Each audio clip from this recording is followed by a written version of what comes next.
ทำส่งตามสายลอยกลางนภาเบาสบายเข้าหัวใจเปิดฟังเมื่อไรก็เหมือนได้พักใจนั่งยิ้มเบา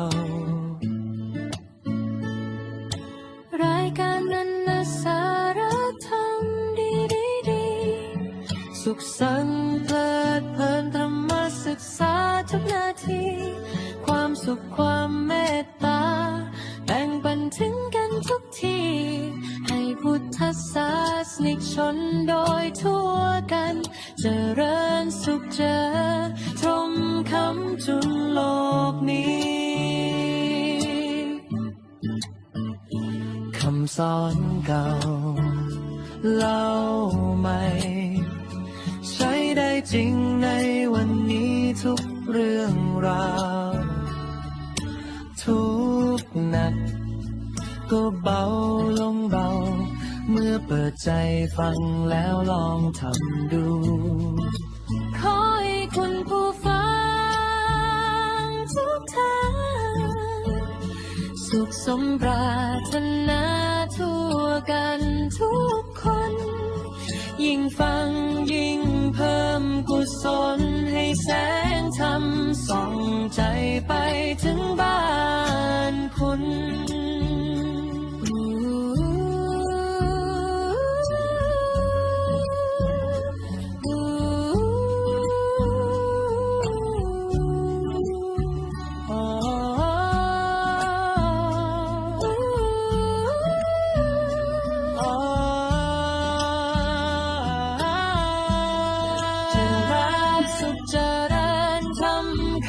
จุนโลกนี้ขอให้คุณผู้ฟังทุกท่านสุขสมปรารถนาทั่วกันทุกคนยิ่งฟังยิ่งเพิ่มกุศลให้แสงธรรมส่องใจไปถึงบ้านคุณ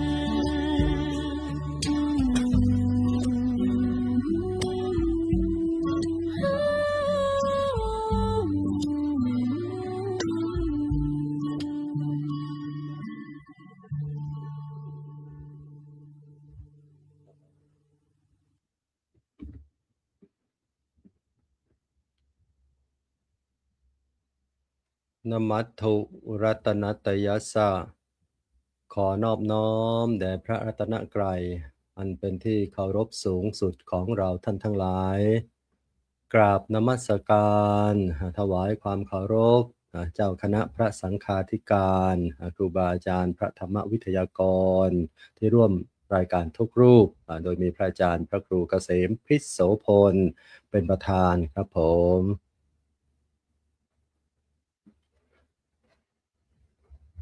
ขอความเจริญในศีลในธรรมจงบังเกิดมีแด่ศรัทธาสาธุชนญาติโยมทุกคนทุกท่านที่กำลังรับชมรับฟังรายการนานาสารธรรมดีในวันนี้ตรงกับวันที่9กุมภาพันธ์พุทธศักราช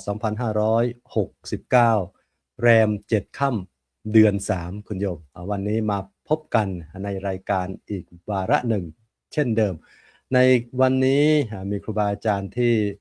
ติดศาสนกิจหลายรูปแต่ว่าเดี๋ยวจะเข้ามาทีหลัง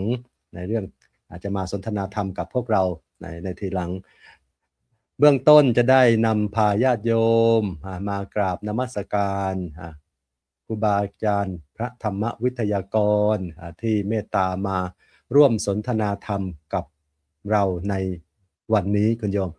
รูปแรกกราบนมัสการถวายความเคารพ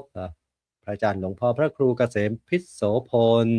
ผู้ช่วยเจ้าอาวาสวัดพิษโสภารามจังหวัดอุบลราชธานีกราบนมัสการด้วยความเคารพครับผมตอนแรกหลวงพ่อว่าไม่ค่อยสบายอาตมาว่าญาติโยมคิดถึงอยากฟังเสียงสำเนียงอีสานคุณโยมวันนี้ท่านก็เมตตาด้วยความเมตตาของท่านรักในการเผยแผ่ถึงแม้ว่าท่านจะมีอาการเจ็บคอเล็กๆน้อย เห็นท่านดื่มน้ำเนี่ยคือให้คอชุ่มชื่นนะโยมนะ แต่ด้วยความเมตตาของท่านรูปที่สองกราบนมัสการถวายความเคารพพระอาจารย์มหาอุดมพรอุตมะวโรเจ้าวาดวัดศรีสมนึกจังหวัดสุราษฎร์ธานีกราบนมัสการด้วยความเคารพครับผมรูปที่สามวันนี้ได้มาร่วมกันสนทนาธรรมอีกวาระหนึ่งหลังจากที่หายหน้าหายตาไป มีภารกิจศาสนกิจกันกราบนมัสการถวายความเคารพพระอาจารย์พระธิการสุรชาติกิตติปาโลเจ้าวาดวัดถ้ำตะเพียนทองจังหวัดลพบุรีกราบนมัสการด้วยความเคารพครับอาตมาภาพพระครูสมุสมพรญาณวุฒโธผู้ช่วยเจ้าอาวาสวัดพระทองวัดพระผุดอำเภอถลางจังหวัดภูเก็ตขอโอกาสครูบาอาจารย์ในการทำหน้าที่พิธีกรดำเนินรายการในวันนี้โดยจะได้รับความเมตตาจากพระอาจารย์สรายุทธสิริสาโรตอนนี้ท่านติดศาสนกิจยังเข้ามาไม่ทันท่านเลยบอกว่าให้อาจารย์พระครูสมุสมพรดำเนินการไปก่อนกล่าวถวายความเคารพพระอาจารย์ครับและถึงถวายความเคารพนมัสการครูบาอาจารย์ที่กำลังฟังติดตามรายการของเราอยู่ในขณะนี้ด้วยนะครับผมโดยเฉพาะพระอาจารย์พระมหาภูมิธรรมภูมิปาโลตอนนี้ท่านอาพาธอยู่แต่ว่าท่านก็ส่งกำลังใจมาร่วมรายการกับพวกเราแล้วก็ส่งกำลังใจในการที่จะมาเราก็ส่งกำลังใจให้แก่พระอาจารย์หายไวๆเช่นกันตลอดถึงพระอาจารย์พระครูสุนทรธรรมนิเทศผู้ช่วยเจ้าวาดวัดชนาทิพย์เฉลิมจังหวัดสตูลเดี๋ยวท่านเสร็จภารกิจท่านก็จะเข้ามาร่วมสนทนาธรรมกับเราคุณโยมนั้นถือว่าครูบาอาจารย์ยังมีศาสนกิจกันก็ยังไม่สามารถเข้ามาร่วมได้ก็ไม่เป็นไรให้ท่านทำศาสนกิจให้เสร็จเรียบร้อยแล้วค่อยมาสนทนากรรมทำให้ญาติโยมได้ฟังโดยเฉพาะในวันนี้คุณโยมญาติโยมที่กำลังฟังรายการอาจจะต่อเนื่องจากเมื่อวานก็ได้คือเมื่อวานนี้เราพูดถึงเรื่องความรักวันนี้เราก็มาพูดถึงเรื่องที่เราจะสนทนาให้ญาติโยมได้ฟังก็คือเรื่องของอยู่กันอย่างสร้างสรรค์โลกนี้มีความสุขอยู่กันอย่างสร้างสรรค์โลกนี้มีความสุขคุณโยมทุกคนอยากมีความสุขอยู่ร่วมกันกับสังคมใดก็แล้วแต่เราท่านทั้งหลายอริสโตเติลเนี่ยท่านได้กล่าวไว้ว่ามนุษย์ของเราเนี่ยมนุษย์เนี่ยเป็นสัตว์สังคมใช่ไหมคุณโยมมนุษย์เป็นสัตว์สังคมเนี่ยเลยหมายความว่าเราไม่สามารถที่จะดำรงชีวิตอยู่อย่างโดดเดี่ยวอย่างเดียวดายฉะนั้นเราจึงเห็นว่าเราต้องพึ่งพาอาศัยซึ่งกันและกันอยู่ร่วมกันอยู่ร่วมหมู่เป็นคณะเพราะว่าอะไรเพราะว่าเกิดเป็นกลุ่มเป็นสังคมได้เนี่ยเพื่อความอยู่รอดความปลอดภัยเพื่อความเกื้อกูลซึ่งกันและกันเพื่อพัฒนาคุณภาพชีวิตด้วยมีกฎระเบียบการอยู่ร่วมกันเพื่อให้เกิดความสันติสุขเกิดความสุขของหมู่ชนที่อยู่ร่วมกันในวันนี้แหละเราจะมาฟังครูบาอาจารย์แต่ละรูปแต่ละท่านที่จะมาสนทนาธรรมกับพวกเราได้ให้ข้อคิดข้อธรรมในแง่ของการอยู่ร่วมกันในสังคมคุณโยมอยู่กันอย่างไรอยู่กันอย่างสร้างสรรค์โลกนี้มีความสุขแล้วมีความสุขอย่างไรมีหลักธรรมหรือหลักในการดำเนินชีวิตอยู่ร่วมกันในสังคมอย่างไรถึงจะมีความสุขผาสุขได้ฉะนั้นเราท่านทั้งหลายจะได้มารับฟังจากครูบาอาจารย์ในวันนี้รูปแรกจะได้กราบพัฒนาพระอาจารย์พระครูเกษมพิษโสพล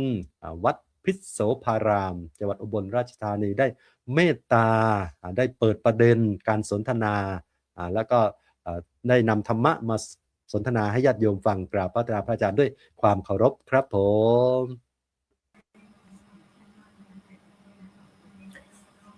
ขอความนอบน้อมแด่พระรัตนตรัยขอถวายความเคารพพระเถรานุเถระทุกรูปขอความสุขความเจริญในธรรมจงมีแก่ญาติโยมสาธุชนคนใจบุญทุกท่านที่กำลังติดตามรับฟังรายการนานาสารธรรมดีจากสำนักปฏิบัติธรรมดีที่ประเทศอังกฤษสำหรับในค่ำคืนมื้อนี้ ประเทศไทย19 นาฬิกาก็ได้นัดหมายกันมาพบปะประจำช่องสถานีเพื่อจะได้นำสาระธรรมะมาฝากญาติโยมนับไปตั้งแต่พิละภาพหน้าจออันนี้ก็เรื่องเพิ่นว่าอยู่กันอย่างไรสร้างสรรค์อยู่กันอย่างสร้างสรรค์โลกนี้มีความสุขอันนี้เป็นสัจธรรมที่มีปัญหาย่องๆแย่งๆกันนี่ก็เพราะว่าบ่สร้างสรรค์นี่แหละเพราะความเห็นแก่ตัวมันครอบงำอวิชชาครอบงำตัวปัญญาในการที่จะปลดจะแก้มันบ่เกิดเพราะมันมืดบอดใจมืดบอดดังนั้นรายการธรรมะนี่ก็จึงจำเป็นบางท่านบางคนก็ความเห็นพระมา4 รูปเริ่มสิเอาแค่ตาเห็นภาพนี่ก็เริ่มสิเอาความอัปมงคลมาใส่พระก็แสดงว่าเฮาบ่เชื่อพระหมายถึงว่าไม่เชื่อพระพุทธเจ้าพระพุทธเจ้าเพิ่นบอกว่าอเสวนาจะพาลานังครบ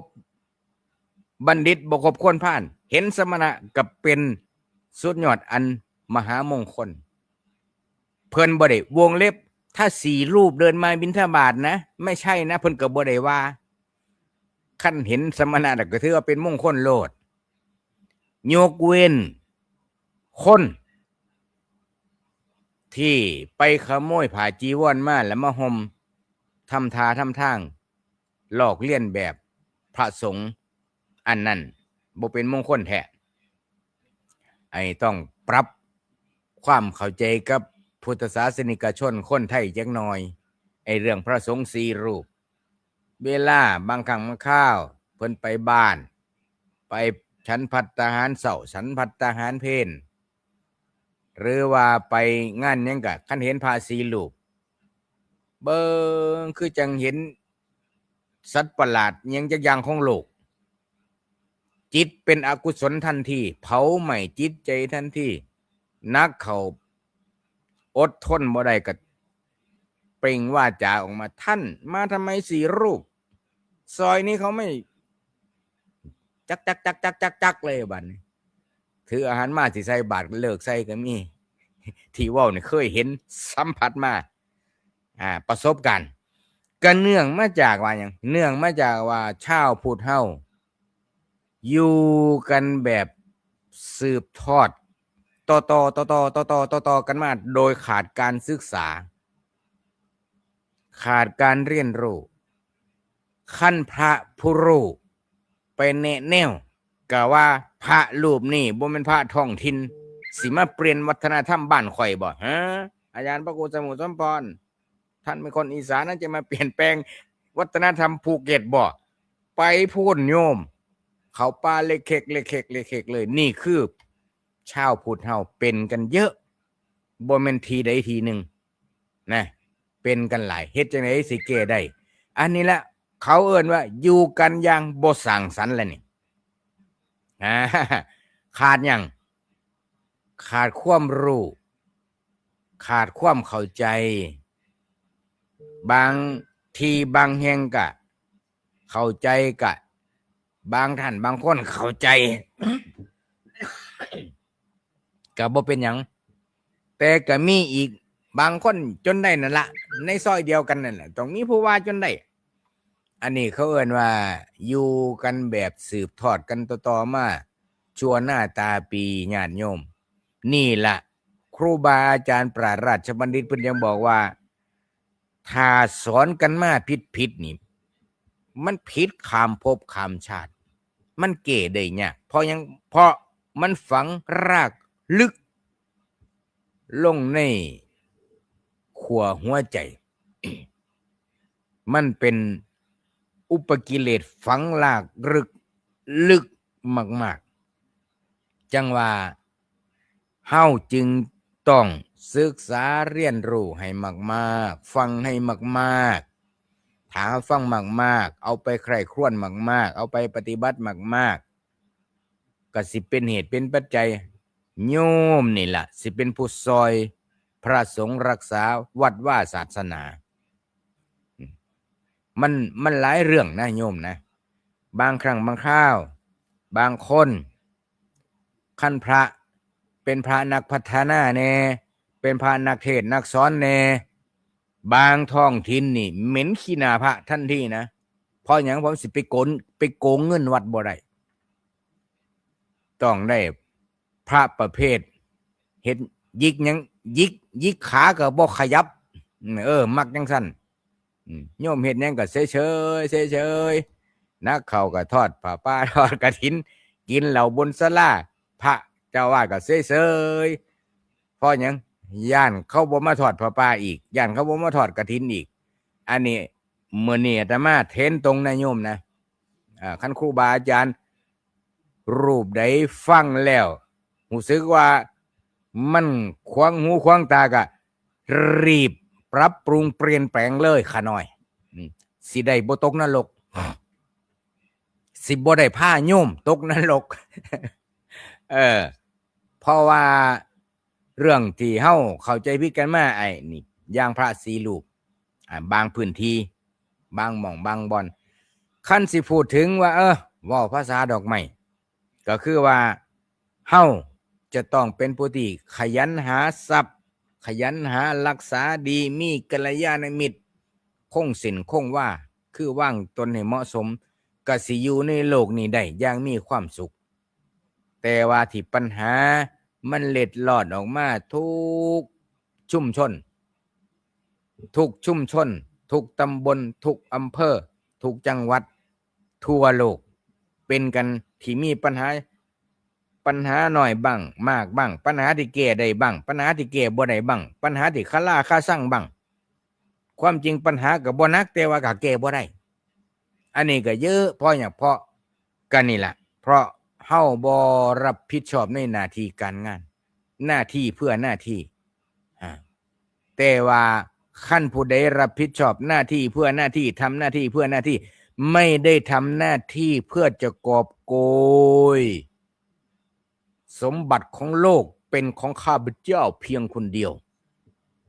อันคันแนวนั้นบ่แม่นอยู่ไสโลกก็เดือดร้อน อย่างที่เห็นแล้วก็เว้าบ่มีหลักบ่มีแหล่งแนวใดเจ้าของสิได้ประโยชน์เว้าผิดตรงๆก็ไม่รู้เพราะอย่างก็ข้าจะเอาจังสิอยู่จังไดก็เดือดร้อนจริงอยู่ผู้ได้ประโยชน์นั้นบ่เดือดร้อนแต่ว่าผู้ที่ใกล้เคียงเด้เดือดร้อนผู้ที่เขาบ่ประสีภาษาบ่รู้เรื่องรู้ราวเด้เดือดร้อนเพราะเฮาเป็นเหตุหรือบางครั้งบางคราวก็ทำหน้าที่บ่ถูกต้องตามหน้าที่ดังนั้นคันสิเว้าภาพรวม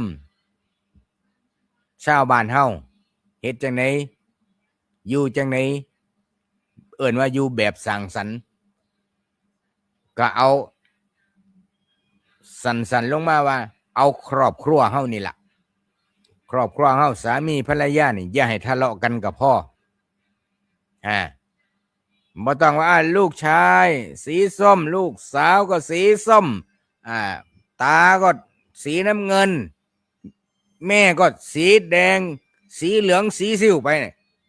บันไล่บันไล่เลยกินเขาห่วมผ้ากันบ่ได้อันนี้ก็แสดงว่ามันบ่เป็นเรื่องสร้างสรรค์พัฒนาโลกมันเป็นการสร้างรอยร้าวสร้างความแตกแยกแบ่งชนชั้นมาตั้งแต่ครอบครัวนี่เบิดเลยโยมจบเลยสีสร้างสรรค์พัฒนามันจะต้องเริ่มที่แม่แก้ที่พ่อก่อที่ลูกปลูกที่ครูอาจารย์สุดท้ายไหว้วานพระสงฆ์เข้ามาช่วยก็คืออาศัยธรรมะของพระพุทธศาสนาบ่แม่นว่าลูกชายสีส้มลูกสาวสีแดงตาสีน้ำเงินยายสีเหลืองอีกคนก็ พ่อกับแม่ก็สีเขียวคะแนนนี่พังเพราะหยังเพราะมันบ่เป็นเรื่องที่เสียมาเยียวยาจิตใจมันเป็นเรื่องที่เห็นแก่ตัวมันเป็นความโลภที่เห็นแก่ตัวโดยที่ขาดปัญญาเพราะอวิชชาครอบงำนะปริญญาบัตร2 ใบ 3 ใบ 4 ใบ 5 ใบกะบ่มีแสงสว่างซอยบ่ได้เพราะหยังเพราะเฮาบ่ได้เอาใบปริญญาบัตรมาประยุกต์ใช้ในการดำเนินวิถีชีวิตแต่เฮาเอาปริญญาบัตรมาเบ่งเพื่อสิโกงมันก็เลยบ่มีปัญหามันก็เลยเป็นปัญหาที่แก้ไม่ค่อยได้ไม่มีที่สิ้นสุดนักเขาบ่มีผู้นำบ่มีผู้ตามคนทั้งประเทศก็สิมีแต่ผู้นำบัดแล้วใครจะตามเจ๊งโยมเพราะฉะนั้นในวัดนี่เพิ่นจึงมีเจ้าอาวาสรองเจ้าอาวาสผู้ช่วยเจ้าอาวาสมีพระมีเณรโรงเรียนก็มีผอ.มีผู้ช่วยผอ.มีครูมีพานโรงมีนักเรียนนี่คือตำแหน่งหน้าที่การงานไปตามลำดับถ้าเฮาหูจักหน้าที่การงานนั้นแล้วมันก็สิบ่ยากบัดทุกอย่างมันก็สิเรียบร้อยทำหน้าที่เพื่อหน้าที่รักษาหน้าที่ให้ดีกว่าหน้าตาช่วงแรกก็เอาไว้สำนึกสักก่อนครับเป็นการเปิดประเด็นเปิดยาวในจังหน่อยสาธุกราบขอบพระคุณพระอาจารย์พระครูเกษมพิษโสพลท่านเมตตาเป็นประธานในการเปิดสนทนาธรรมในวันนี้กราบถวายความเคารพพระอาจารย์สรายุทธสิริสาโรครับผมจะรับหน้าที่ต่อเลยแม่อาจารย์หรือว่าให้ผมก่อน นิมนต์พระอาจารย์พระครูสมุสมพรก่อนครับครับผมขอบคุณครับญาติโยมตอนนี้ได้ฟังพระอาจารย์พระครูเกษมพิษโสพลท่านได้เมตตามาเปิดประเด็นในการสนทนาในวันนี้อยู่กันอย่างไรอยู่กันอย่างสร้างสรรค์โลกนี้มีความสุขคุณโยมนับได้ว่าเราเห็นประเด็นความสำคัญการอยู่ร่วมกันในสังคมของเราเมื่อกี้ท่านยกเรื่องของการที่ในวัดเนี่ยหรือว่าญาติโยมเห็นพระเนี่ยเห็นว่ามาเมื่อกี้มา4 รูปเนี่ยโยมบางคนบางท่านก็ไม่เข้าใจอาจจะเป็นอัปมงคลหรือเปล่าบางคนยังยึดติดว่า4 รูปเอาไว้ใช้งานอัปมงคลไปสวดอภิธรรมหรือว่าสวดงานศพอะไรอย่างเงี้ยโยมบางคนบางท่านก็ติดไปลักษณะนั้นแต่ที่จริงการเห็นพระถือว่าเป็นบุญญาลาภของพวกเราเป็นบุญตาของพวกเราที่ได้มาเห็นได้ทัศนานุตตริยะในการที่จะได้เจอกับท่านฉะนั้นท่านก็พูดถึงในเรื่องของในวัดในวาคุณโยมอย่างบางทีเนี่ยถ้ามีพระครูบาอาจารย์เนี่ยเป็นพระนักพัฒนาพระนักเทศบางทีบางท่านสอนบ่อยๆเนี่ยโยมไม่ค่อยชอบเหมือนกันบอกว่ามาเปลี่ยนแปลงนู่นนี่นั่นท่านบอกว่าเมื่อกี้พาดพิงถึงอาตมาคุณโยมบอกว่าเหมือนพระอาจารย์พระครูสมุสมพรเนี่ยไปอยู่ภูเก็ตเนี่ยไม่รู้ว่าจะไปโยมคิดหรือเปล่าว่าไปอยู่แล้วเปลี่ยนแปลงนู่นนี่นั่นเอาวัฒนธรรมอีสานมาเปลี่ยนแปลงแถวภูเก็ตหรือไม่ โยมภูเก็ตที่ฟังอยู่ไม่อาตมาภาพเนี่ยไม่เคยคิดอย่างนั้นนะโยมนะอาตมาภาพเนี่ยไปอยู่เมื่อก่อนเนี่ยย้อนนิดหนึ่งพอบวชเสร็จเนี่ยไปอยู่ที่อุบลนะไปอยู่อุบลราชธานีเนี่ยเพราะอะไรคุณโยมเมื่อก่อนเนี่ยอุบลราชธานีอาตมาเคยได้ยินว่าเป็นเมืองนักปราชญ์อาตมาก็อยากไปอยู่เมืองนักปราชญ์นี่คือแสดงว่าเป็นผู้ที่มีคุณความรู้เป็นผู้ที่เป็นบัณฑิตก็เลยอยากไปอยู่ไปศึกษาเล่าเรียนที่อุบลหลังจากจบที่อุบลเลยย้ายมาภูเก็ตเป็นครั้งแรกเลยมาทางใต้เป็นครั้งแรกเลยคุณโยมอาตมาเนี่ยไปอยู่ที่ไหนเนี่ยคุณโยมจะคิดหรือว่าเป็นอันนี้ของในใจของอาตมาว่าอยู่ตรงไหนอยู่ที่ไหนก็แล้วแต่ต้องทำประโยชน์ให้ที่ตรงนั้นอาตมาอยู่ที่วัดพระทองเนี่ยก็ทำให้ประโยชน์ที่วัดพระทองให้มากที่สุดคุณโยมที่จะสามารถที่จะทำได้ด้วยความสามารถด้วยศักยภาพที่เรามีนี่แหละแบ่งเบาเรื่องของงานภาระคณะสงฆ์แบ่งเบาอาจารย์ครูบาอาจารย์เจ้าอาวาสแล้วก็เผยแผ่ธรรมเนี่ยก็เป็นกิจที่อาตมาพยายามที่จะทำตรงที่อาตมาอยู่ให้มีประโยชน์สร้างประโยชน์ให้ที่นั้นให้มากที่สุดคุณโยมนี่คือความอาตมาคิดอย่างนั้นมาโดยตลอด ไปอยู่ที่ไหนเนี่ยจะทำตัวให้เข้ากับสังคมได้ง่ายพบปะกับญาติโยมได้ง่ายแล้วก็ได้ช่วยเหลือเกื้อกูลกับญาติโยมตลอดเนี่ยก็เป็นอยู่ที่ไหนก็ทำให้เขารักโยมจากไปก็ให้เขาคิดถึงนะและที่สำคัญหลวงพ่อพระอาจารย์พระครูเกษมพิโสพลท่านกล่าวไว้อย่างหนึ่งก็คือในเรื่องของที่เราอยู่กันอย่างไรอย่างสร้างสรรค์เอาสถาบันหลักสถาบันที่เราใกล้ชิดที่สุดเนี่ยแหละคุณโยมตอนนี้คือสถาบันอะไรครอบครัวโยมท่านทั้งหลายที่อยู่ในครอบครัวไหนก็แล้วแต่ตอนนี้เนี่ยเพิ่งผ่านการเลือกตั้งมาใหม่ๆเนี่ยหลวงพ่อท่านก็เปิดประเด็นบอกว่าบางครั้งบางทีเราไปคุยเรื่องกันลูกกับสีหนึ่งสีส้มสีลูกกับสีส้มพ่อสีพ่อแม่ก็สีม่วงสีม่วงพ่อแม่ก็สีน้ำเงินนั้นก็สีแดงคุยไปคุยมาเนี่ยอาจจะมีปัญหากันก็ได้ในสังคมที่เราอยู่ที่เราอาศัยนั้นคุยกันเรื่องการเมืองนี่ต้องระมัดระวังคุณโยมบางครั้งบางทีตอนนี้เนี่ยการอยู่ร่วมกันอย่างนี้เนี่ยการด้อยค่าซึ่งกันและกันเนี่ยไม่เป็นสิ่งที่ดีเลยเหมือนโยมก็คงจะได้ยินข่าวบางครั้งบางทีเนี่ยท่านบอกว่าคนภาคโน้นพิจารณาเลือกสีนั้นสีนี้เยอะแล้วก็อาจจะเป็นคนโง่อย่างเงี้ยไม่ดีนะโยมนะอย่าแบ่งกันอย่าเรียกว่าอย่าพูดประชดประชันกันมันไม่ดีอาจจะเกิดความแตกแยกไม่เกิดความสุขไม่เกิดความสันติภาพเกิดขึ้นในครอบครัวในสังคมเราได้นั้นต้องระมัดระวังกันในเรื่องการอยู่ในสังคมเนี่ยต้องมีคุยกันให้เป็นสิ่งที่ถูกต้องดีงามการแตกแยกเนี่ยเป็นสิ่งที่เราท่านทั้งหลายไม่อยากให้เกิดขึ้นในสังคมของพวกเราในพวกเราแบ่งพวกเสียพรรคแบ่งพวกจะเสียรักถ้าแบ่งพรรคจะเสียความสามัคคีคุณโยมถ้าไม่แบ่งพวกไม่แบ่งพรรคเราจะได้ทั้งความรักและความสามัคคีนี่ครูบาอาจารย์ท่านเคยสอนไว้น่าฟังคุณโยมนั้นในครอบครัวในสังคมของเราอยู่ด้วยกันอันดับแรกคุณโยม mindset ความคิดทัศนคติจูนเข้าหากันก่อนปรับมุมมองความคิดของครอบครัวของเราอยู่ต้องการในสังคมใดก็แล้วแต่เหมือนที่อาตมาภาพได้พูดไว้ในเบื้องต้นเนี่ยว่าเราเป็นสัตว์สังคมใช่ไหมคุณโยมพอมาอยู่ร่วมกันตั้งแต่2คนขึ้นไป3คนขึ้นไปมีปัญหาเกิดขึ้นอย่างแน่นอนนิสัยใจคออุปนิสัยใจคอแตกต่างกันมุมมองแต่คนต่างแตกต่างกันฉะนั้นแม้แต่ญาติพี่น้องที่มาอยู่ร่วมกันก็มีความคิดที่แตกต่างกันแต่เราต้องมาปรับจูนเข้าหากันให้ได้ฉะนั้นในเบื้องต้นกล่าวขอบคุณพระอาจารย์พระครูเกษมพิโสพลเป็นอย่างสูงครับที่เมตตามาเปิดประเด็นสนทนาในวันนี้รูปต่อไปโอ้โหคุณโยมเวลานี้ก็แป๊บเดียวอาจจะไม่ได้ทักทายคุณโยมนะเดี๋ยวให้อาจารย์สรายุทธค่อยทักทายกับญาติกับโยมตอนนี้อาจารย์สรายุทธก็จะขึ้นโยมที่กำลังฟังอยู่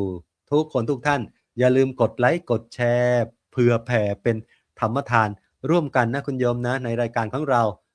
ให้ไปสู่ทุกที่รอบทั่วโลกเนี่ยแบ่งธรรมะให้กันและกันถือว่าเราแบ่งบุญให้กันแบ่งกุศลให้กันและกันได้ด้วยการที่เรา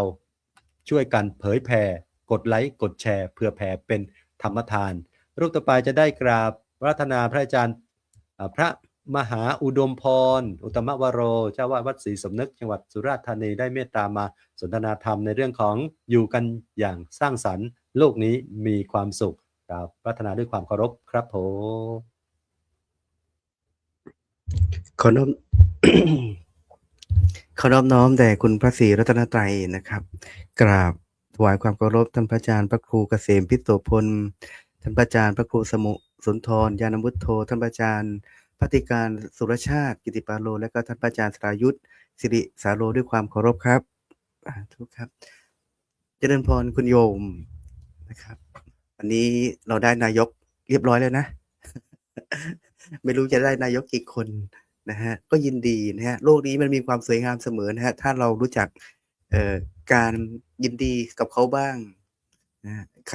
ใครได้ดีเราก็ยินดีด้วยนะครับ นะใครที่เราไม่สามารถที่จะช่วยเหลือเขาได้ แล้วก็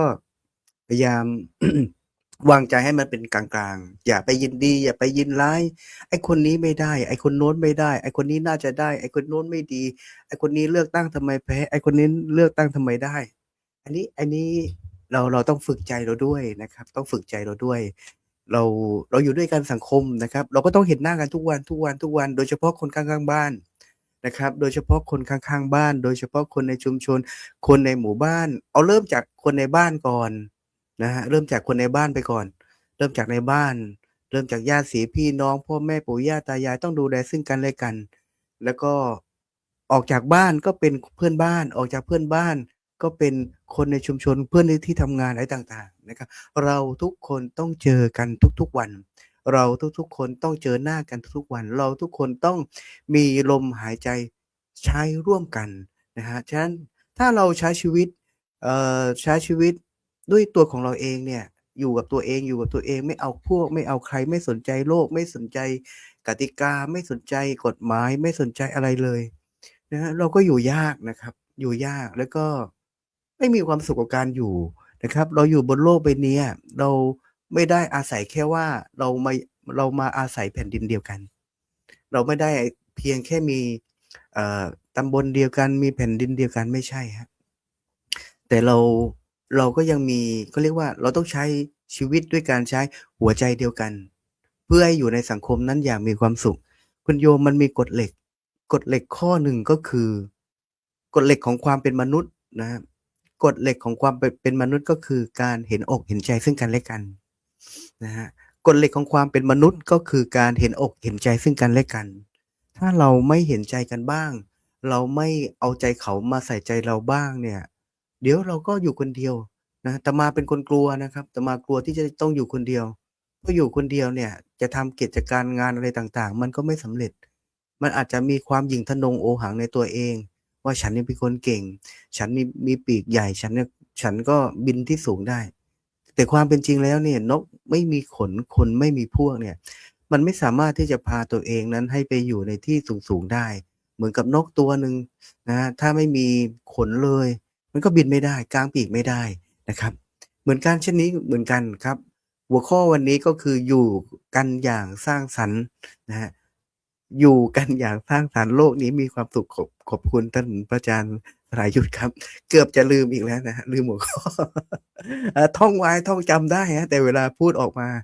นะจำไม่ได้นะครับการที่มนุษย์เราจะอยู่ร่วมกันในสังคมได้อย่างมีความสงบนั้นนะครับให้คุณโยมเข้าใจว่าเราจะอาศัยแค่เพียงความเก่งกาจความสามารถหรือว่าความเจริญทางวัตถุเท่านั้นไม่ได้หากจำเป็นต้องอาศัยคุณธรรมด้วย นะครับอาตมาก็เลยบอกว่ารายการของเราเนี่ยนานาสารธรรมเนี่ยดีอย่างหนึ่งอย่างน้อยๆเราก็ทำให้หลายๆท่านหลายๆคนได้เข้าใจว่าหลักธรรมพระพุทธศาสนาเนี่ยเราไม่ได้มีไว้กราบนะฮะเราไม่ได้มีเอาไว้แบบบูชาขึ้นหิ้งอย่างเดียวไม่ใช่แต่หลักธรรมในหรือว่าคำสอนของพระพุทธเจ้าหรือว่าหลักคำสอนของพระพุทธศาสนานี่ก็คือหนังสือเล่มหนึ่ง เป็นหนังสือคู่มือในการใช้ชีวิต ฉะนั้นการใช้ชีวิตอย่างไรให้มีความสุขแล้วก็ใช้ชีวิตด้วยหลักของผู้ที่มีคุณธรรมเป็นรากฐานของชีวิต เพราะว่าคุณธรรมนี่เปรียบเสมือนกับเข็มทิศที่ชี้นำให้เรานั้น สามารถกระทำกิจการกิจการทุกๆอย่างได้ให้มันดำเนินไปในเส้นทางที่มันถูกต้องและก็ดีงาม หากเรามันขาดคุณธรรมจริยธรรมขาดความดีไปเลยความดีนะฮะไม่คิดเลยไม่ทำเลยไม่เอาเลยไม่ยึดถือเลย ความเจริญก้าวหน้าต่างๆความสำเร็จหรือว่าความสุขต่างๆมันก็กลายเป็นเครื่องมือเขาเรียกว่าไปไปเป็นการเบียดเบียนต่อเพื่อนร่วมโลกไปเสีย พระพุทธศาสนาก็เลยวางหลักเอาไว้อย่างชัดเจนนะฮะวางหลักเอาไว้ชัดเจนก็คือการดำเนินชีวิตด้วยศีลสมาธิปัญญาเป็นต้นเนี่ยอันนี้คือหัวใจของการพัฒนาคนนะศีลมันช่วยให้กายวาจาเรามันไม่ไปทำร้ายผู้อื่นนะฮะแต่สมาธิมันก็ช่วยทำให้จิตใจเราที่มันร้อนรุ่มอยู่ที่มันกระวนกระวายอยู่เนี่ยให้มันสงบให้มันเยือกเย็นให้มันสว่างขึ้นไม่หุนหันพลันแล่นไม่เป็นไปตามอารมณ์ในขณะนั้นๆแล้วก็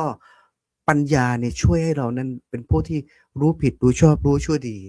รู้จักเหตุรู้จักผลนะครับเมื่อเราหรือว่าทุกๆคนเนี่ยมีหลักธรรมทั้ง3ประการเนี่ยเป็นพื้นฐาน ก็ย่อมสามารถที่จะอยู่ร่วมกับผู้อื่นได้อย่างมีความคิดสร้างสรรค์นะครับการที่เราจะอยู่ร่วมกับผู้อื่นได้อย่างมีความคิดสร้างสรรค์นั้น มันหมายถึงว่าเราต้องรู้จักเคารพสิทธิซึ่งกันและกัน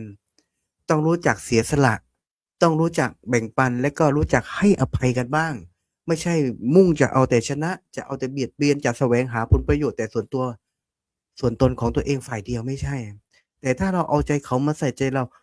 หากแต่คำนึงถึงประโยชน์ส่วนรวมที่มันเป็นความสำคัญนะฮะเพราะว่าสังคมเนี่ยจะเข้มแข็งได้ ก็ต้องอาศัยความร่วมมือกันแต่มาสอนนักเรียนเนี่ยฮะเหมือนในภาพเนี่ยจะมีเด็กๆแบบเนี้ยชอบเอาลูกโป่งไปให้เขาเล่นนะฮะลูกโป่งนี้จะตั้งชื่อว่าลูกโป่งสวรรค์นะฮะด้วยการให้นักเรียนเนี่ยให้เด็กๆเนี่ยได้ทำกิจกรรมแบบเขาเรียกว่า active learning แบบใหม่ๆเราจะไปเวลาไปสอนคุณธรรมจริยธรรมเกี่ยวกับเด็กๆเนี่ยก็จะไม่ไปนั่งจะถามเขาก่อนว่าวันนี้นักเรียนจะให้พระอาจารย์นั่งพูดหรือว่าเราจะเล่นเกมกัน ถ้าถ้านักเรียนบอกให้พระอาจารย์นั่งพูดโอเคแต่ถ้าว่านักเรียนบอกว่าอยากให้เล่นเกมด้วยก็สนุกนะฮะเราก็มีเกมไปให้เล่นโดยเฉพาะเด็กๆประถมเนี่ยจะเอาลูกโป่งไปให้เขาเล่น ลูกโป่งนี้ชื่อว่าลูกโป่งสวรรค์ลูกโป่งสวรรค์หมายความว่ายังไงแต่มาเขาให้เด็กๆเนี่ยแจกเด็กๆเนี่ยแจกลูกโป่งคนละลูกคนละลูกแล้วก็ให้เขาเนี่ยเป่าลูกโป่งพอเป่าลูกโป่งเสร็จแล้วอาตมาให้เขาเขียนชื่อของตัวเองเสร็จแล้วเมื่อทุกคนเป่าลูกโป่งมัดลูกโป่งได้ลูกโป่งเรียบร้อยมีชื่อของตัวเองเรียบร้อยแล้วเนี่ยอาตมาก็เลยให้เด็กๆเนี่ยมารวมกันแล้วก็ให้ตีวงกว้างนะตีวงกว้างแล้วเล่นสนุกเสร็จแล้วให้เด็กถอยหลังกลับหลังหัน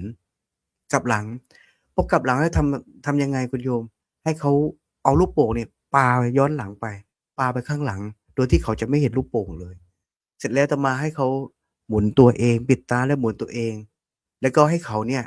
วิ่งไปเอาลูกโป่งนั้นมาวิ่งไปหาลูกโป่งของชื่อตัวเองคุณโยมเชื่อไหมเกิดอะไรขึ้นเด็กๆอะมันจะเอาสนุกอย่างเดียวเขาจะไม่เข้าใจเขาทำยังไงเมื่ออาตมาให้เขาวิ่งไปเอาไปหยิบไปเอาลูกโป่งของเขามาเนี่ยเขาจะวิ่งกันหัวร้างข้างแตกก็มีนะฮะแต่ส่วนใหญ่ไม่หัวร้างข้างแตกนะฮะเด็กๆมันเซฟได้วิ่งไปคว้าลูกโป่งมันวิ่งกันมันชนกันมันล้มกันมันทับกันวุ่นวายไปหมดเสียงมันสนุกก็จริงแต่ว่าเสียงมันเจ้อแจ้วเสียงดังวุ่นวายไปหมดแต่สนุกเกิดอะไรขึ้นครับอาตมาทำให้เด็กๆทำอะไรกันมันมีก็เลยถอดบทเรียนว่าลูกโป่งเนี่ยมันก็คือความสุขลูกโป่งก็คือความสุขของทุกๆคนเมื่อทุกคนไอ้การที่ทุกๆคนวิ่งไปไขว่คว้าความสุขเนี่ยทุกคนมีเป้าหมายนี่เห็นไหมลูกโป่งเนี่ยครับนี่ครับทีมงานเก่งนะครับอาจารย์สรายุทธทีมงานเก่งมากเลยครับ ทีมงานหาภาพมาเก่งมาก ทีมงานนี้ต้องมีทิปนะฮะให้อาจารย์มหาภูมิธรรมถวายทิปนะคนละ100 ปอนด์100 ปอนด์นะครับเนี่ยก็เลยเสร็จแล้วให้เขาเอาลูกโป่งมาแล้วก็ถอดบทเรียนเล่าให้เขาฟังว่าที่จริงชีวิตเราเนี่ยเรามีความสุขนะทุกคนต้องการแสวงหาความสุข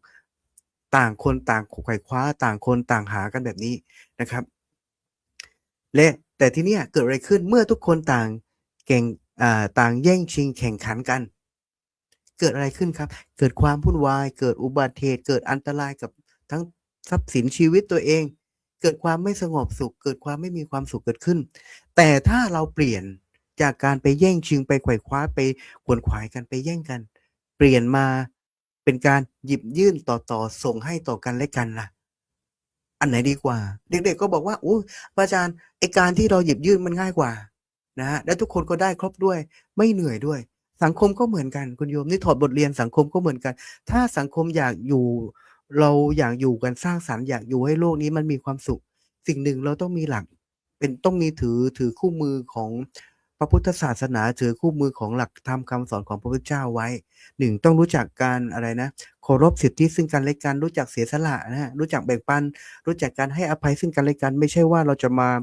อาฆาตแค้นพยาบาทนะคิดแต่แสวงหาผลประโยชน์ส่วนตนนะฮะหากแต่คำนึงถึงประโยชน์ส่วนรวมบ้างนะครับเราควรที่จะคิดถึงประโยชน์ส่วนรวมบ้าง โลกมันก็อยู่อย่างมีความสุขเพราะสังคมจะเข้มแข็งได้ก็เพราะว่าอาศัยความร่วมมือมันไม่ใช่อาศัยแต่การแบ่งพรรคแบ่งพวกแบ่งฝ่ายสีนั้นสีนี้สีโน้นสีนั้นนะคนใต้โง่ไม่นู่นนี่นั่น เดี๋ยวนี้คนใต้โดนถล่มนะ นะเขามีความคิดนะเราอย่าไปว่าเขาเราอยู่บนโลกเห็นอกเห็นใจ เพราะว่าเราอย่าไปตัดสินนะเราอย่าไปตัดสินคนอื่นนะเพราะว่าเรานั้นยังไม่รู้เหตุยังไม่รู้ผลและเราไม่ได้ไปไปใช้ชีวิตไปเข้าใจสถานการณ์ไปทำความเข้าใจกับเขาในขณะที่เขากำลังคิดตัดสินใจอยู่ฉะนั้นเราจะไปตัดสินเขาไม่ได้นะฮะการจะอยู่ให้โลกนี้มีความสุขพระพุทธศาสนาสอนไว้แล้วว่า1ต้องอยู่ต้องเอาง่ายๆเมื่อคืนก็กราบถวายความเคารพท่านพระอาจารย์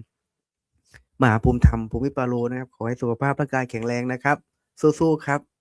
นะฮะเดี๋ยวกลับมาเมื่อไหร่เดี๋ยวจะยกรายการคืนให้ นะฮะพระพุทธศาสนาเนี่ยสอนเอาไว้นะเมื่อวานก็พูดถึงหลักพรหมวิหารเห็นไหมธรรมะของพระพุทธเจ้ามันเปรียบเสมือนกับใยแมงมุมมันใช้ได้ทุกตอกทุกซอกทุกซอยได้เลย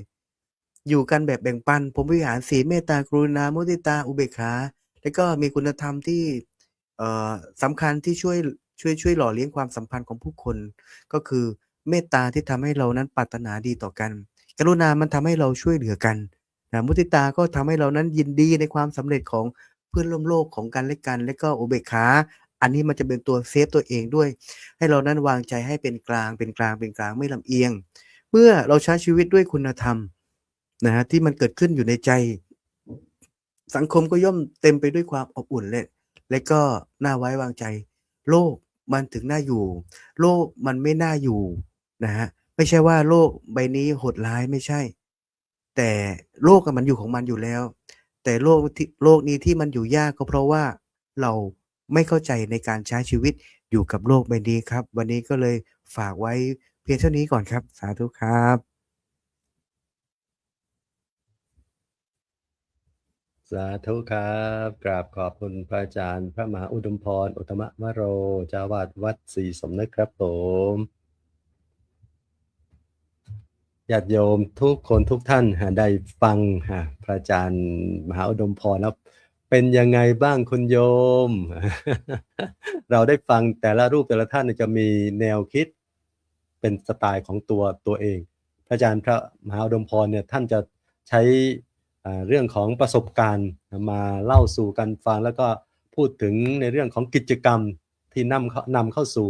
ธรรมะเมื่อกี้ท่านอาจารย์ทีมงานของเราอาจารย์สรายุทธเนี่ยก็หาภาพมาประกอบในเรื่องกิจกรรมต่างๆที่จะ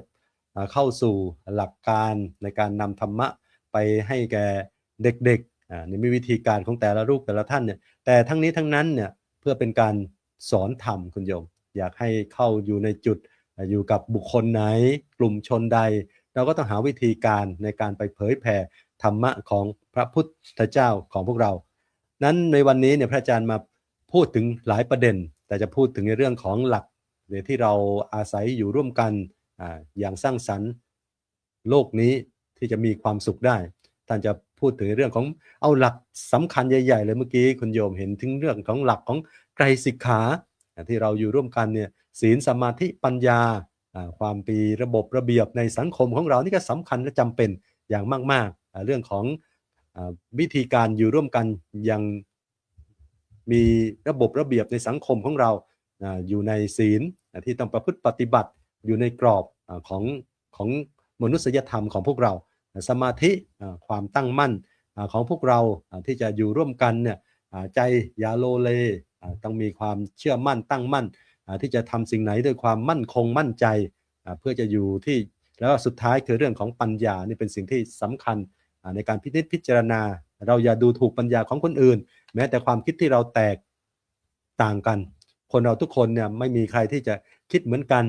แต่ว่าคิดยังไงแล้วเราจะสามารถที่จะหาจุดร่วมสงวนไว้ซึ่งจุดต่างของเรา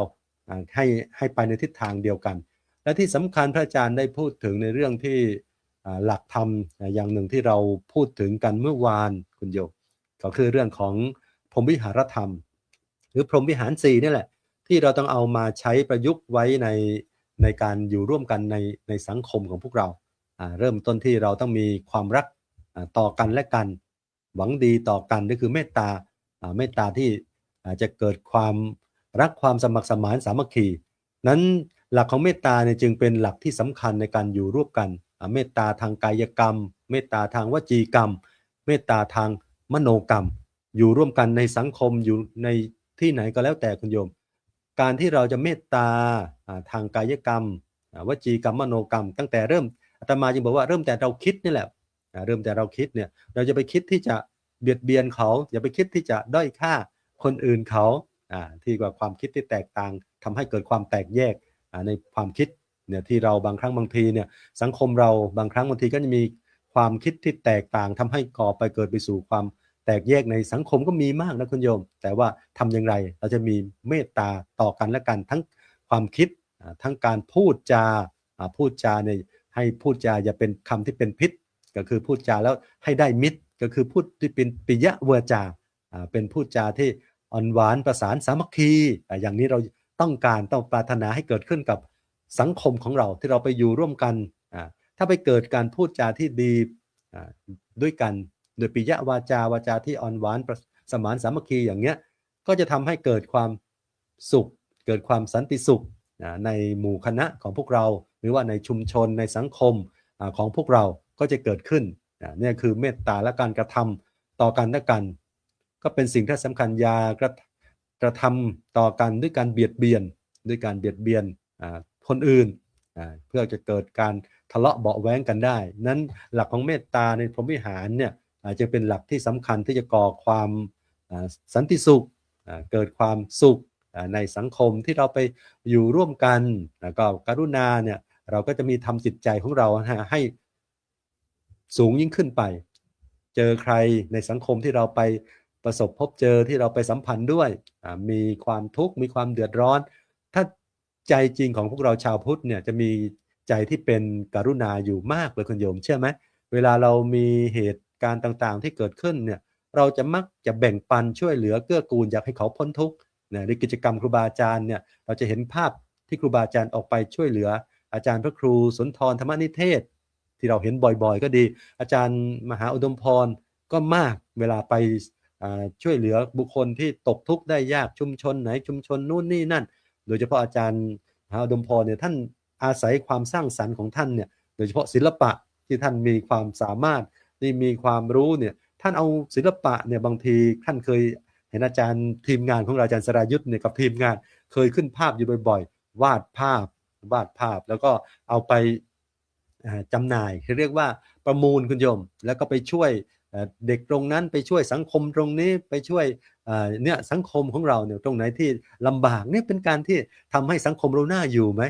น่าอยู่มากยิ่งขึ้นไปในสังคมเราสังคมชาวพุทธเนี่ยความเมตตาความกรุณาสงสารเนี่ยมีมากต่อไปมุทิตานี่คุณโยมมุทิตาเราตอนนี้เราอยากเห็นมากๆเลยคุณโยมสังคมที่เรากำลังผ่านการเลือกตั้งสภาผู้แทนราษฎรมาเราอยากให้มันจบตรงที่เสร็จแล้วตอนนี้เรารู้แล้วว่าผลการเลือกตั้งเป็นยังไงโยมบอกว่าอย่าพูดการเมืองมากอาจารย์พระครูสมุสมพรไม่ใช่หมายถึงว่าอยากจะให้เราได้ทราบว่าถ้าเรามีมุทิตาต่อกันเนี่ยคือใจเราจะสูงขึ้นยอมรับยินดีกับเขาคือ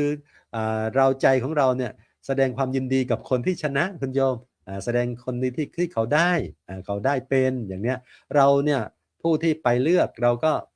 จบแค่นั้นแล้วคุณโยมเราจะไปมาเป็นเรื่องที่จะมาทะเลาะกันอย่างนู้นบูลลี่กันอย่างนี้ไม่เอานะครับคุณโยมนะอาจารย์พระมหาอุทุมพรท่านก็บอกไว้แล้วบางครั้งบางทีเรายังไม่จบ ยังไม่จบยังมีโน่นมีนี่กันมาอีกนี่ก็ฝากไว้กับญาติโยมทุกคนทุกท่านแล้วก็มีอุเบกขาเราต้องรู้จักวางเฉยใจเป็นกลางด้วยสติปัญญาของเรานั้นวันนี้กราบขอบคุณพระอาจารย์พระมหาอุดมพรอุตตมวโรอีกครั้งหนึ่งครับผมลำดับต่อไปจะได้กราบวัฒนาพระอาจารย์สรายุทธกันเลยนะครับผมสิริสาโรวัดท่าพญาจักรแล้วก็ให้ท่านได้มาสนทนาธรรมแล้วก็ได้พบปะกับญาติโยมทักทายกับญาติโยมในวันนี้กราบพระอาจารย์ด้วยความเคารพครับก็นอบน้อมแด่พระรัตนตรัยกราบถวายความเคารพพระเถรานุเถระ พระอาจารย์พระครูเกษมพิโสพลพระอาจารย์พระมหาอุดมพรพระอาจารย์พระครูสมุสมพรปาริการสุริชาติหลวงพี่นิวทุกรูปนะครับก็เจริญสุขเจริญพรญาติโยมผู้ชมผู้ฟังทุกท่านก็ค่ำคืนวันนี้ก็อภัยครูบาอาจารย์เข้ามารายการช้ากว่าปกตินะก็มีกิจนะเกี่ยวกับงานสถานีวิทยุกระจายเสียงไปดูระบบสถานีวิทยุนะที่อำเภอเมืองจังหวัดสุพรรณบุรีนะเผยแผ่พระพุทธศาสนาก็เลยนะใช้เวลามากกว่าที่คิด ก็ทำรายการในระบบโทรศัพท์ด้วยนะแล้วก็มาเข้ารายการนะจากกว่าปกติครึ่งชั่วโมงค่ำคืนวันนี้ญาติโยมเจริญพรทุกท่านนะหัวข้อเรื่องอยู่กันอย่างสร้างสรรค์โลกนี้มีความสุขนะเดี๋ยวก็ทักทายญาติโยมบ้างนะบางท่านจะได้รู้ว่านะเป็นรอบรายการสดนี่โยมเคโอจากฝรั่งเศสเจริญพรโยมนมพเนจรโยมคมชาญโยมเกสินีไมนุษย์นี่ทันทีเข้ามาโยมแต้วกิดาวันไส้ทองนมัสการพระทวีบุญเจริญโยมลุงปิ้นนาพรจากวังสะพุงจังหวัดเลยนะก็เข้ากันมาโยมพิญญาดาบัวเบาพ่อน้องเปรมน้องทองนาลาโยมเสวยสืบกรรมโยมกอบกุลบัณฑิตอนุโมทนาโยมแดงฮัตซี่จากประเทศอังกฤษแล้วก็เมื่อสักครู่พระอาจารย์พระมหาภูมิธรรมได้นะเข้ามาสู่นะรายการพิมพ์มาบอกว่าเพิ่งออกจากห้องอันตราสาวแล้วนะก็ไม่รู้ว่าจะได้ลูกหญิงหรือลูกชายนะญาติโยมสาวแล้ว ไม่ใช่คนท้องอันนี้สาวดูค่ากับถวายความเคารพและต้อนรับพระอาจารย์พระครูสุนทรธรรมนิเทศด็อกเตอร์ผู้ช่วยเจ้าอาวาสพระอารามหลวงวัดชนาทิพย์เฉลิมอำเภอเมืองจังหวัดสตูลด้วยความเคารพครับนี่เป็น6เต็มจอพอดีเลยนะญาติโยมแล้วก็ท่านพระมหาภูมิธรรมก็มากราบขอบบุญขอบคุณครูบาอาจารย์แล้วก็อนุโมทนาบุญกับญาติโยมนะที่ร่วมบุญค่ารักษาอาการอาพาธนะไม่ใช่ไปรักษาพยาบาลอะไรหรอกพยาบาลเข้าดูแลเรานะนี่ท่านบอกว่าค่ารักษาพยาบาล ยอกท่านจะได้ให้ป่วยไวๆนะแล้วก็อนุโมทนากับญาติโยมที่ทำบุญขอให้ท่านอย่าเจ็บอย่าป่วยด้วยอานิสงส์แห่งการรักษาพระทรงอาพาธนะเทินด้วยนะนี่เรียกว่าผู้ใดปรารถนาที่จะอุปถากพระสัมมาสัมพุทธเจ้าพระพุทธเจ้าตรัสสอนว่าให้ไปอุปถากดูแลภิกษุอาพาธนี่ที่ภาษาชาวบ้านก็คือเจ็บป่วยไข้นี่อานิสงส์นี่ได้เท่ากับได้อุปถากได้ดูแลองค์พระสัมมาสัมพุทธเจ้ามีในสมัยพุทธกาลที่พระพุทธเจ้าเนี่ยเสด็จไปตรวจเยี่ยมภิกษุเรื่องนี้เกิดที่เป็นเรื่องธรรมะไปเลยก็แล้วกันนะครับครูบาอาจารย์ไปแล้วก็ อยู่อย่างสั้นๆเลยโลกนี้ก็จะมีความสุขนี่เมื่ออนุสนธินะเรียกว่าแก้กระทู้ธรรมในเรื่องของพระมหาภูมิธรรมภูมิปาโลของเรานี่แหละเอาละเรื่องนี้นะภิกษุอาพาธเนี่ยก็เกิดในสมัยพุทธกาลที่วัดพระเชตวันเมืองสาวัตถีนครแห่งคนดีพระพุทธเจ้านี่มีพุทธกิจ5ประการเคยสนทนาธรรมไปแล้วนะตอนเช้าเสด็จบิณฑบาตนะตอนเย็นแสดงธรรมะให้ญาติโยมได้ฟังหัวค่ำนะประทานโอวาทแด่เหล่าภิกษุเที่ยงคืนแก้ปัญหาเทวดาเช้ามืดนะเล็งค่ายพระยานนะแล้ววันหนึ่งก็มีนะภิกษุรูปหนึ่งมาเข้าในค่ายพระยานว่าเข้าในค่ายพระยานนี้จะเป็นลักษณะอย่างไรนะพระพุทธเจ้าจะเห็นว่าผู้ใดใครน้อนะมีบุญบารมีวาสนานะที่สะสมอบรมวาสนาบุญญาธิการมานะแล้วนะสามารถที่จะรับฟังธรรมะนะแล้วก็เมื่อฟังธรรมะแล้วจะได้บรรลุนะอย่างน้อยเป็นพระโสดาบันพระสกทาคามีพระอนาคามีพระอรหันต์นะเรียกว่าบรรลุโลกุตตรธรรมนะปิดประตูอบายนะก็มีนะภิกษุรูปหนึ่งพระติสสะปุติคตะขออภัยถ้าพูดภาษาบาลีติดขัดไปบ้าง นะก็มาเข้าในค่ายพระญาณนะพระพุทธเจ้านะทรงเล็งเห็นเช้าก็เลยไปตรวจเยี่ยมมาวัดนะกุฏิต่างๆที่พักก็ไปพบภิกษุรูปหนึ่งเนี่ยนอนป่วยก็เรียกว่าอาพาธสมหนักอยู่ในลักษณะเปื้อนอุจจาระปัสสาวะนะเรียกว่านะแย่กันเลยทีเดียวลุกไปทำกิจอะไรไม่ได้แล้วนะแล้วก็นะพระพุทธเจ้าเนี่ยก็ปฏิบัติด้วยพระองค์เองเลยนะใช้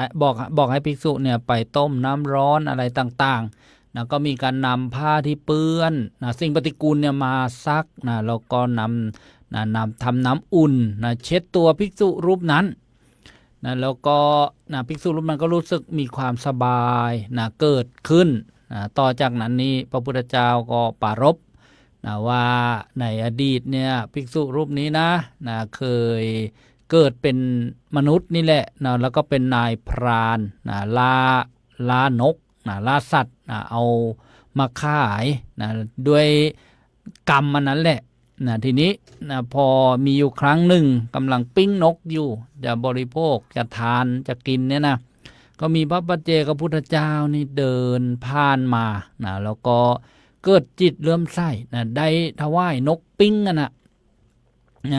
ถวายนกปิ้งนั้นแล้วก็อธิษฐานขอให้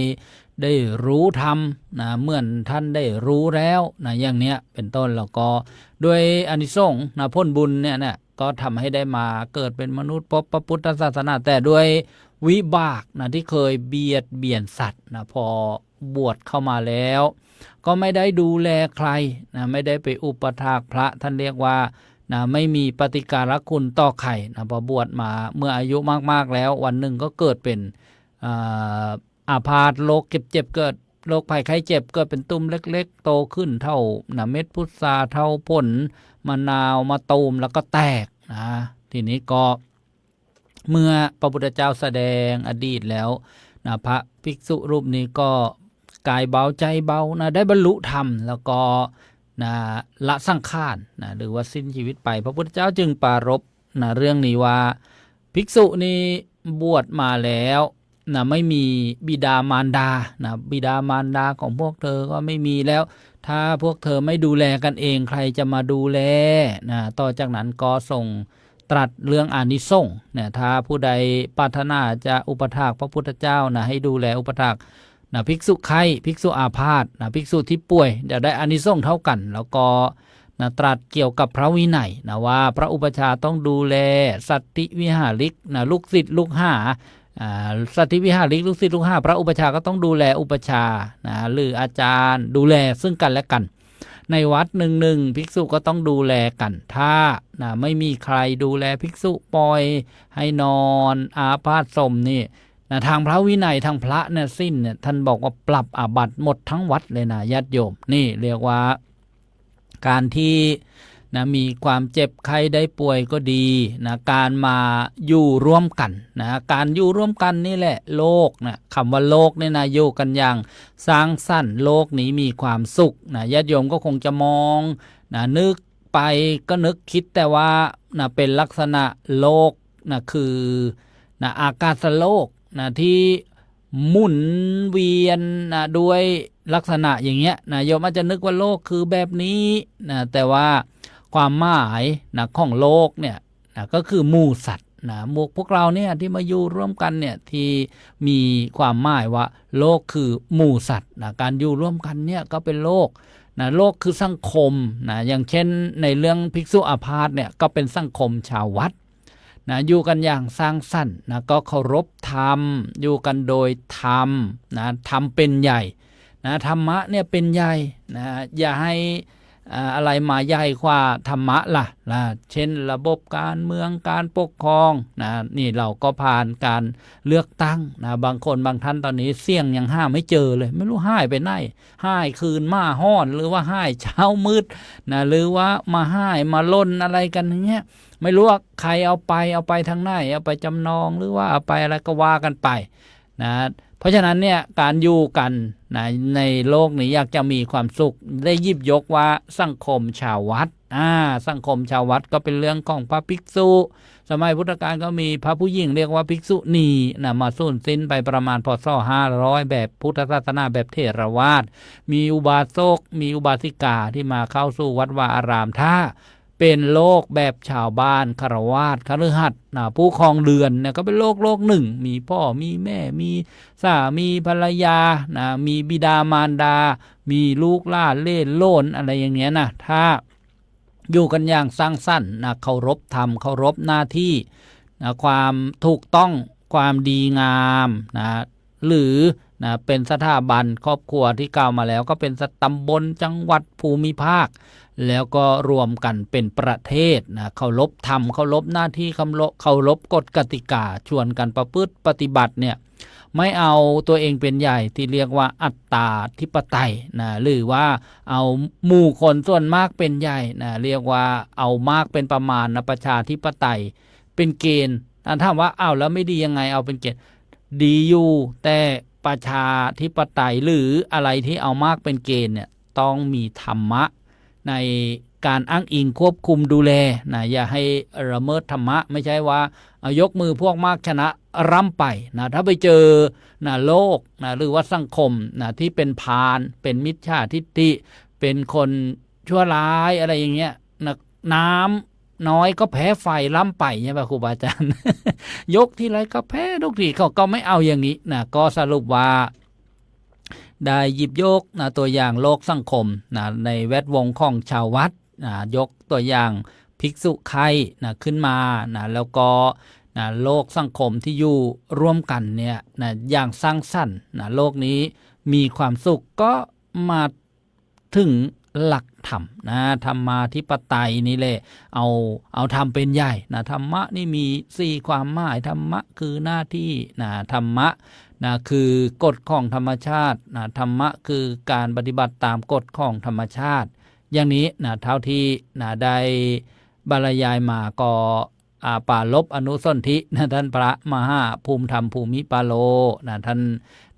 ออกจากห้องอุ่นตาสาวหรือว่าอันตาสาวแล้วอีกไม่นานก็คงจะได้ออกจากโรงพยาบาลกลับสู่วัดบำเพ็ญเหนือที่ท่านได้อยู่จำพรรษาก็ด้วยความปรารถนาดีท่านก็คงจะได้รับชมรับฟังรายการนานาสาระธรรมดีค่ำคืนวันนี้อนุโมทนาบุญญาติโยมทุกคนโยมนวลซี่แบโลนี่จากประเทศอังกฤษซึ่งตอนนี้ก็ประมาณบ่าย1 โมงแล้วโดมเนลลี่ซินเวเตอร์ก็อยู่รู้สึกอังกฤษโยมลอยบัวลอยนี่ที่เข้ามาทักทายเอาละทั่วถึงบางไม่ทั่วถึงบางก็อนุโมทนาทุกท่านกับขอบพระคุณครูบาอาจารย์ทุกรูปแล้วก็กับขอบพระคุณพระอาจารย์พระครูสมุสมพรญาณวุฒโธค่ำคืนวันนี้ขอเมตตาถวายโอกาสเป็นผู้ดำเนินรายการก็เป็นการสลับกันก็ดีนะครับกับขอบพระคุณครับครูบาอาจารย์ครับสาธุครับกราบขอบคุณพระอาจารย์สรายุทธสิริสาโรนะครับโอ้วันนี้โยมบอกว่าที่จริงต้องให้พระอาจารย์พระครูสมุสมพรเนี่ยถวายไมค์คืนกับพระอาจารย์นะ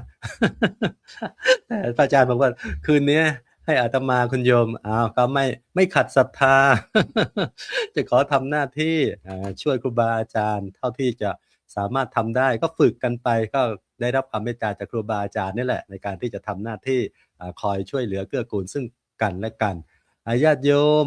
ญาติโยมกลัววันนี้โยมวันเดอร์บอกว่าวันนี้หลวงพี่นิวจะถูกลืมไหมเนาะเจ้าค่ะ ไม่ลืมคุณโยมเดี๋ยวแป๊บนึงใจเย็นๆแหมเห็นไหมครั้งแรกโยมก็หลายท่านก็คิดถึงอาจารย์พระครูเกษมพิษโสพลกลัวจะไม่ได้เข้ามาในรายการอาจารย์นิวท่านก็ไม่ได้มารายการวัน2 วันโยมก็คิดถึงโดยเฉพาะวันนี้เนี่ยอาจารย์สรายุทธเบื้องต้นเนี่ยท่านกล่าวพบปะกับญาติโยมหลายคนหลายท่านที่มาฟังรายการอยู่พบปะญาติโยมไปถึงช่วงหนึ่งพบปะเจออาจารย์มหาภูมิธรรมตอนนี้กำลังออกจากห้องอัลตราซาวด์ท่านก็แซวว่าไม่รู้จะมีผู้ชายหรือผู้หญิงจะคลอดวันไหน และที่สำคัญท่านกล่าวถึงในเรื่องของเนี่ยเป็นไหวพริบปฏิภาณของพระอาจารย์สรายุทธนะคุณโยมนะเนี่ยไม่มีใครหาได้ง่ายๆนะอาตมาไม่สามารถทำได้นะโยมพอพูดถึงเรื่องนี้ท่านไปได้เลยไปได้เป็นความว่าท่านพูดถึงเรื่องอานิสงส์ของการ ของการดูแลพระภิกษุผู้ป่วยไข้ได้โอ้โหอาตมาก็ยกเรื่องของสมัยพุทธกาลที่พระพุทธเจ้าเนี่ยท่านไปดูแลภิกษุผู้ป่วยไข้ผู้อาพาธเนี่ยนั้นเรื่องของการดูแลภิกษุผู้ป่วยไข้ผู้อาพาธว่ามีอานิสงส์อย่างไรพุทธเจ้าของเราเนี่ยท่านก็ทำให้ดูในหมู่สงฆ์ของเราเนี่ยท่านทั้งหลายก็จะเห็นว่าเราเป็นภิกษุสงฆ์องค์สามเณรเนี่ยออกจากบ้านออกจากญาติไม่มีพ่อไม่มีแม่ไม่มีญาติพี่น้องมีแต่เพื่อนสหธรรมิกเวลาเราป่วยไข้ได้ป่วยเนี่ยเราก็ต้องอาศัยใครคุณโยมอาศัยเพื่อนพระนี่แหละดูแลกันเองเนี่ยก็จะมีอานิสงส์ของการดูแลลูกศิษย์ต้องดูแลพระอุปชาอาจารย์ยามเจ็บไข้ได้ป่วยถ้าละเมิดเนี่ยท่านบอกว่าต้องปรับอาบัติด้วยพระในวัดนั้นไม่ดูแลกันท่านก็เปรียบเหมือนนี่แหละกันอยู่กันอย่างสร้างสรรค์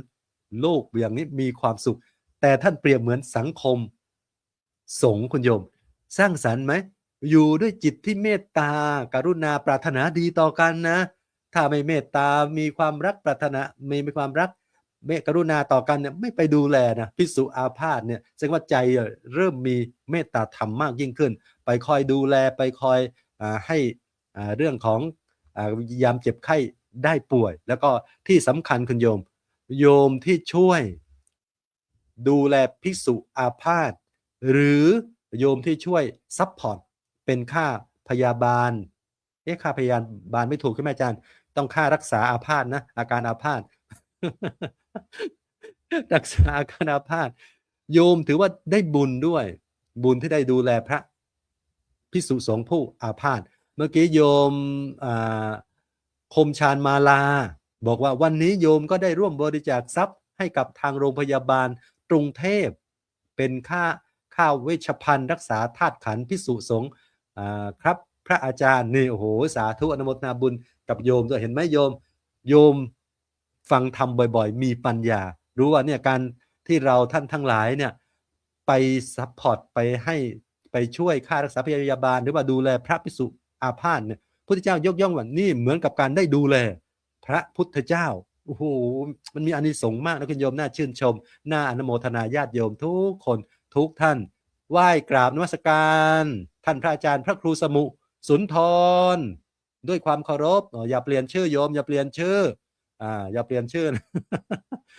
พระครูสมุสมพรไม่ใช่พระครูสมุสุนทรนะโยมนะอาจารย์พระครู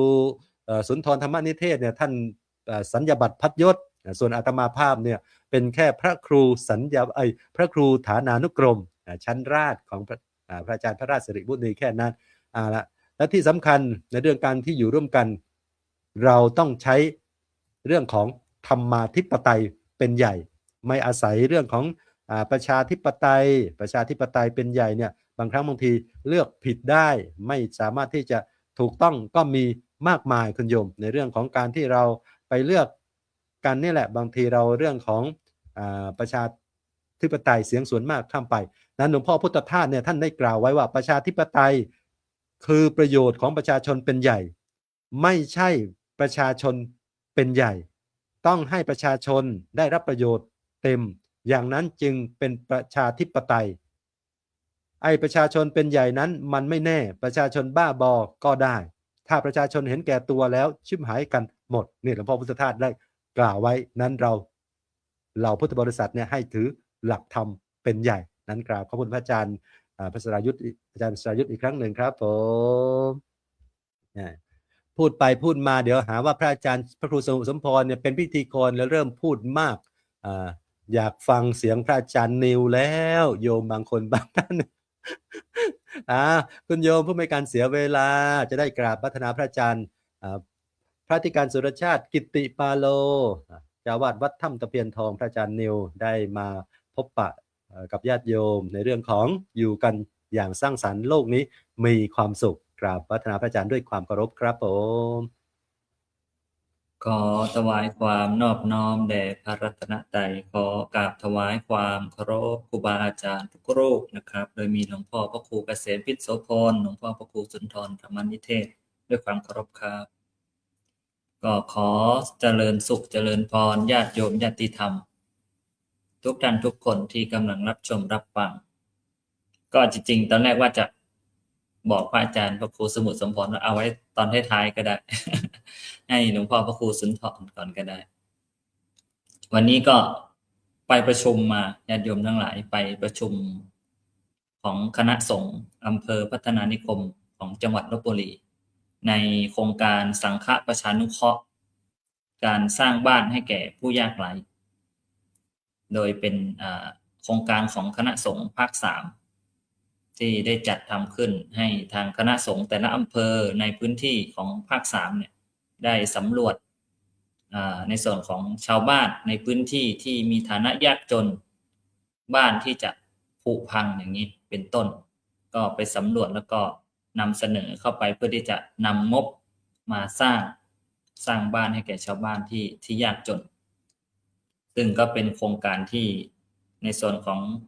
คณะสงฆ์ได้ร่วมกันเจ้าคณะสังฆาธิการก็ปัจจัยที่นำไปสร้างก็คือมาจากเงินนิตยพัฒน์ของพระสังฆาธิการนั่นแหละญาติโยมทั้งหลายคือเราก็เสียสละในแต่ละเดือนส่งเข้าที่กองทุนเพื่อที่จะรวบรวมนำมาสร้างบ้านหลังละประมาณ 300,000 บาทต่อ1หลังอันนี้ก็เป็นในส่วนของโครงการที่ทางคณะสงฆ์ได้ทำขึ้นก็พอมาพูดถึงเรื่องหัวข้อเกี่ยวกับความคิดการสร้างสรรค์ก็ครูบาอาจารย์หลายรูปก็ได้เอ่ยถึงเรื่องของการเมืองเนาะจริงๆอาตมาเนี่ยจะไม่ค่อยอยากจะพูดเรื่องการเมืองนะญาติโยมทั้งหลายอาตมาพยายามนิ่งนะเวลาญาติโยมมาวัดมาอะไรมาคุยเรื่องการเมืองอาตมาจะไม่ค่อยคุยเพราะว่าพอมันคุยถึงการเมืองเราจะสังเกตว่ามันเป็นอะไรที่มันเป็นเรื่องร้อนนะญาติโยมทั้งหลายมันร้อนมากและยิ่งหลังจากที่เลือกตั้งเสร็จเราจะเห็นว่าโลกโซเชียลเนี่ยมันโอ้โหวุ่นวายไปหมดเลยไม่รู้เป็นอะไรการเมืองก็เหมือนกับการดูกีฬาญาติโยมทั้งหลายเหมือนเราเชียร์ทีมฟุตบอล2 ทีมแต่ละทีมเนี่ยก็ล้วนแต่มีนักเตะที่ดีมีโค้ชที่ดีมีเคล็ดลับหรือว่าแทคติกที่คิดว่าโค้ชจะต้องสรรหามาเพื่อที่จะไปแข่งแต่พอแข่งขันมาแล้วทีมที่คิดว่าอาจจะมีผู้เล่นที่ดีกว่าอาจจะพ่ายแพ้ทีมที่ดูเหมือนจะไม่มีอะไรแต่มีการวางแผนมาดีพอผลมันออกมาอย่างนี้แล้วเนี่ยแทนที่เราจะมีการยอมรับเราก็มักจะไปหาข้อผิดพลาดของอีกฝ่ายมากรรมการตุกติกหรือเปล่า มีลูกล้ำหน้ามีจอ VAR หรือเปล่าที่จะเอามาฉายซ้ำๆให้เราเห็นหรือเปล่าอย่างเงี้ยเราก็มักจะไปหาจุดตรงนี้มากกว่าซึ่งในเรื่องของพวกนี้เนี่ยถ้าเราทำใจให้เป็นกลางว่าทุกสิ่งที่มันเกิดขึ้นแล้วเนี่ยเรายอมรับเรื่องราวต่างๆยอมรับผลยอมรับกับความพ่ายแพ้ยอมรับกับชัยชนะอย่างที่พระอาจารย์พระครูสมุทรสมพรพูดถ้าเราสามารถทำใจให้มีความรู้สึกยอมรับและยินดีใจของเรามันจะไม่ทุกข์อาตมาจะบอกโยมเสมอว่าอะไรที่มันจะเกิดขึ้นก็แล้วแต่เราก็ปล่อยให้มันเป็นไปตามวัฏจักรของมันขอแค่ตัวเราเองเนี่ยรู้ว่าเรากำลังทำอะไรอยู่แค่นั้นเองทุกคนมี1 สิทธิ์ทุกคนมี1 เสียง1 สิทธิ์1 เสียงของทุกคนเนี่ยล้วนมีคุณค่าตัวเราเองก็ต้องใช้ตัวนั้นให้เกิดคุณค่ามากที่สุดอาตมาเองเนี่ยเชื่อไหมว่าอาตมาเองไม่เคยโทรไปที่บ้านไม่เคยโทรไปถามพ่อแม่ไม่เคยโทรไปถามญาติพี่น้องว่าเขาจะเลือกอะไรอาตมาให้สิทธิ์เขาเนี่ยแค่นั้นเองฉะนั้นเราก็ไม่จำเป็นจะต้องมาทุกข์เรารู้ว่าหน้าที่ของเราจะต้องทำอะไรแค่นั้นพอทำหน้าที่ของเราให้ดีที่สุดการที่เราจะอยู่ด้วยกันในสังคมทุกวันนี้เนี่ยโดยเฉพาะในหัวข้อวันนี้นะเราต้องอยู่กันแบบสร้างสรรค์อยู่กันแบบเอื้อเฟื้อเผื่อแผ่เกื้อกูลซึ่งกันและกันช่วยกันคิดช่วยกันทำสิ่งที่มันจะเป็นประโยชน์มากกว่าถ้าคนในชุมชนในองค์กรสมัครสมานสามัคคีเนี่ยบางครั้งบางทีเนี่ยเราก็ไม่จำเป็นต้องไปพึ่งบุคคลข้างนอกไม่ว่าบุคคลข้างนอกเขาจะมีอะไรก็แล้วแต่ถ้าคนในองค์กรช่วยกัน รับรองว่าหมู่บ้านก็ดีองค์กรก็ดีวัดวาอารามก็ดีย่อมมีแต่ความเจริญรุ่งเรืองถ้าพระสงฆ์ในวัดช่วยกันประพฤติปฏิบัติตั้งมั่นอยู่ในกิจวัตรของสงฆ์มีความแสดงความสมัครสมานสามัคคีทำกิจของสงฆ์ให้เพียบพร้อมสมบูรณ์วัดมันก็น่าเข้าชาวบ้านเขาก็เริ่มใส่แต่ถ้าพระในวัดต่างลูกต่างอยู่ของใครของมันไม่ทำกิจของสงฆ์ไม่มีอะไรร่วมกันเนี่ยชาวบ้านเขาก็จะขาดศรัทธาหมดศรัทธาแค่นั้นไปอันนี้คือพูดถึงเรื่องขององค์กรเนี่ยคือการที่เราจะอยู่ด้วยกันอย่างนี้เนี่ยเราต้องมีความคิดที่จะช่วยกันอย่าไปนั่งรอใครให้เขายื่นมือมาช่วยเรามันเหมือนกับถ้าวันนี้เราอยากรวยแต่เราไม่ทำงานเรารอให้เขามาช่วยเรารอให้คนนั้นคนนี้มาช่วยเหลือเราก็นั่งรอไปเลยรอไปแล้วมันก็ไม่ได้มีอะไรเกิดขึ้นถ้าตัวเราเองยังไม่ลงมือทำแต่ถ้าเมื่อไหร่ที่เราลงมือทำแล้วเนี่ยเราไม่จำเป็นต้องรอใครตื่นเช้ามาเนี่ยเราตั้งหน้าตั้งตาที่จะทำมาหากินไม่จำเป็นจะต้องไปสนใจอะไรกับคนอื่นเรื่องราวของคนอื่นให้มันรู้สึกว่ามันทุกข์ใจของเราทำหน้าที่ของเราให้ดีที่สุดดีกว่าเห็นใครได้ดีเราก็ยินดีกับเขาใครร้ายกับเราแล้วก็อภัยเขาอโหสิกรรมให้เขาไม่จำเป็นที่จะต้องไปจองเวรจองกรรมต่อกันเพียงแค่นี้ใจของเรามันก็ไม่ทุกข์ใจของเรามันก็ไม่วุ่นวายเราตั้งมั่นอยู่ในทานศีลภาวนาตั้งมั่นอยู่ในการทำบุญกุศลคุณงามความดีสร้างบำเพ็ญประโยชน์ทั้งต่อตนเองต่อสังคมต่อประเทศชาติเพียงแค่นั้นเองอย่างอื่นอย่างใดมันจะเป็นยังไงเราก็ไม่จำเป็นจะต้องไปสนใจมันให้มันมากเราจะได้ไม่ทุกข์ทำอย่างนี้พรุ่งนี้บ้านเมืองเราจะเป็นยังไงไม่รู้ญาติโยมทั้งหลายเลือกตั้งเสร็จแล้วพรุ่งนี้เมื่อลืนนี้มันจะเป็นยังไงไม่รู้แต่เรารู้อย่างเดียวว่าพรุ่งนี้วันพระนะโยม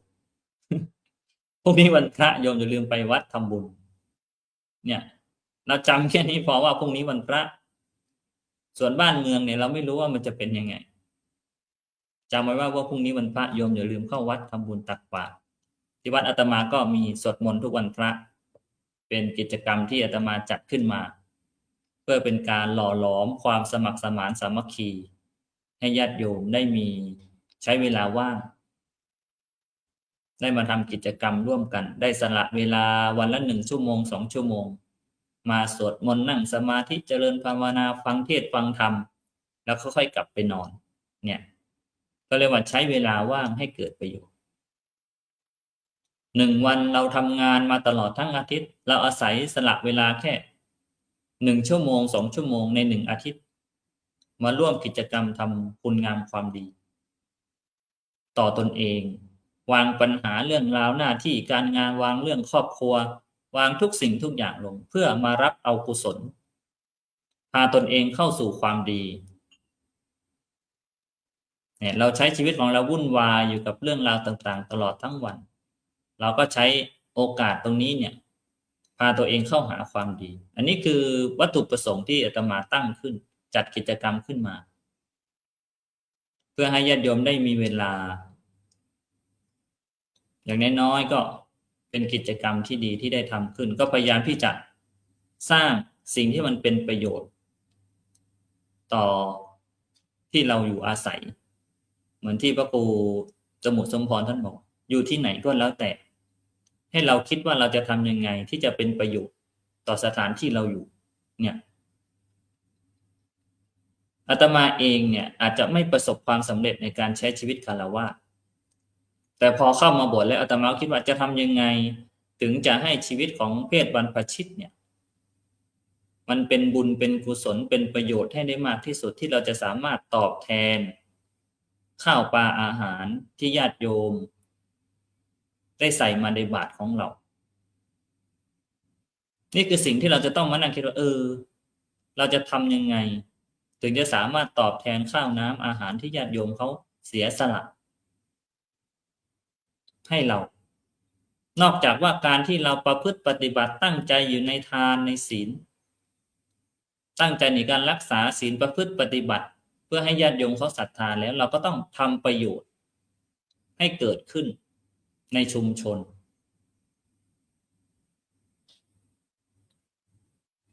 เพราะเมื่อไหร่ที่เราสามารถสร้างประโยชน์ให้ในชุมชนและเมื่อไหร่ที่เราจากไป เราจะยังคงเหลือไว้ซึ่งคุณงามความดีให้เขาได้ระลึกนึกถึง อยู่แล้วก็เขาให้เขาได้รับจากก็ขอให้เขาคิดถึง นี่คือเราจะอยู่กับในสังคมได้อย่างมีความสุขได้อย่างสร้างสรรค์ที่เราจะสามารถทำได้ ไม่ว่าโยมจะอยู่ในอาชีพไหนๆก็แล้วแต่อยู่ในองค์กรไหน หรือว่าจะอยู่ในครอบครัว ให้เรานึกถึงว่าเราจะทำยังไงให้องค์กรของเราเนี่ยมันดีที่สุดไม่ใช่ว่าเราเข้าไปอยู่ในองค์กรนั้นแล้วเราจะไปหาแต่ผลประโยชน์ส่วนตัวแทนที่เราจะเข้าไปช่วยสร้างประโยชน์ถ้าเราอาสาเป็นผู้นำชุมชนก็ดีอาสาเป็นผู้นำบ้านเมืองก็ดีนั่นแสดงว่าเราเสียสละตนเองเพื่อที่จะเข้าไปพัฒนาเพื่อที่จะไปสร้างประโยชน์ให้แก่พี่น้องประชาชนให้แก่ชาวบ้านให้แก่ลูกบ้านนี่คือเราเสียสละไม่ใช่ว่าเราเอาตัวเองเข้าไปเพื่อที่จะไปหาผลประโยชน์โดยอาศัยสิ่งที่เราเรียกคำว่าอาสาเข้าไปสร้างประโยชน์เพื่อที่จะได้หาประโยชน์เนี่ยคนส่วนใหญ่มักคิดอย่างนี้อาสาเข้าไปเพื่อสร้างประโยชน์แต่อาศัยการสร้างประโยชน์นั้นคือหาประโยชน์ส่วนตนแทนที่เราจะอาสาตั้งใจเราตั้งใจที่จะพัฒนาชุมชนเราก็ต้องทำให้เขาเห็นเมื่อเราทำให้เขาเห็นแล้วเขาก็รักเราศรัทธาในตัวเราเห็นไหมบ้านเมืองของเราเนี่ยไม่ว่าจะเจอวิกฤตอะไรก็แล้วแต่เราจะสังเกตว่าคนไทยเนี่ยมีน้ำใจน้ำท่วมไฟไหม้ตั้งแต่ยุคสมัยโควิดเห็นไหมแม้แต่พระสงฆ์องค์เจ้าเนี่ยก็ร่วมด้วยช่วยกันเอื้อเฟื้อเผื่อแผ่แบ่งปันสิ่งต่างๆที่จะสามารถช่วยได้วัดพึ่งบ้านก็ต้องพึ่งวัดเกื้อกูลซึ่งกันและกันมันถึงจะสามารถเป็นประโยชน์เขาเรียกว่าเกิดมาทั้งทีชีวิตของเราเนี่ยไม่ได้สูญเปล่าแต่เราสร้างอะไรสิ่งดีๆไว้เยอะแยะมากมายอย่างพระอาจารย์มหาอุดมพรเนี่ยท่านก็ได้สร้างสิ่งดีๆให้แก่ชุมชนเยอะแยะมากมายอาตมาติดตามเฟซท่านอาตมาเห็นท่านขึ้นเขาลงห้วยไปทุกสิ่งทุกอย่างท่านไม่ได้ทำเพื่อท่านเองแต่ท่านทำเพื่อสรรพสัตว์ทั้งหลายเหมือนกับที่พระพุทธเจ้าท่านพยายามจะทำให้มวลมนุษย์สัตว์โลกพ้นทุกข์ได้เนี่ยพระสงฆ์ก็เหมือนกันท่านอาสาเข้าไปทั้งที่ท่านไม่จำเป็นจะต้องไปก็ได้ท่านจะนั่งจะนอนอยู่วัดก็ได้แต่ท่านต้องเสียสละเวลาของท่านเนี่ยไปทำกิจกรรมไปทำสิ่งที่มันเป็นประโยชน์ต่อชุมชนต่อโลกใบนี้เพื่อจะให้สังคมมันน่าอยู่เนี่ยถ้าคนเราคิดอย่างนี้เนี่ยสังคมมันจะน่าอยู่มันจะไม่มีการที่จะต้องมาแข่งแย่งชิงดีซึ่งกันและกันจะไม่มีการเอารัดเอาเปรียบซึ่งกันและกันมันมีแต่สังคมมันน่าอยู่เนี่ยเราเห็นภาพเนี่ยน้อยนะเราอย่าไปตั้งอคติที่ว่ามันไม่ใช่กิจของสงฆ์ถ้าเราคิดอย่างนี้แสดงว่าใจเรามันแคบถ้าเราไม่เคยคิดที่จะทำเราก็ไม่ควรที่จะไปห้ามคนอื่นเหมือนที่คนไปต่อว่าพระที่ท่านเดิน ธุดงค์ในอเมริกามันไม่ใช่กิจของสงฆ์ที่จะไปเดินอย่างนู้นอย่างนี้ นั่งเฉยๆก็ไม่มีใครว่าเนี่ยเห็นไหมนั่งเฉยๆอยู่เฉยๆสงบปากสงบคำมันก็ดีอยู่แล้วไม่ต้องพูดออกมา รู้ทุกเรื่อง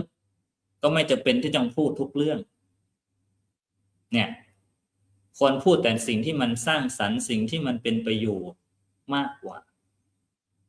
อันนี้เขาเรียกอะไรเราต้องมีปิยวาจา มีวาจาที่ไพเราะมีวาจาที่เป็นประโยชน์เวลาพูดออกมา พูดแล้วต้องเป็นสิ่งที่ดีพูดแล้วต้องเป็นสิ่งที่มีประโยชน์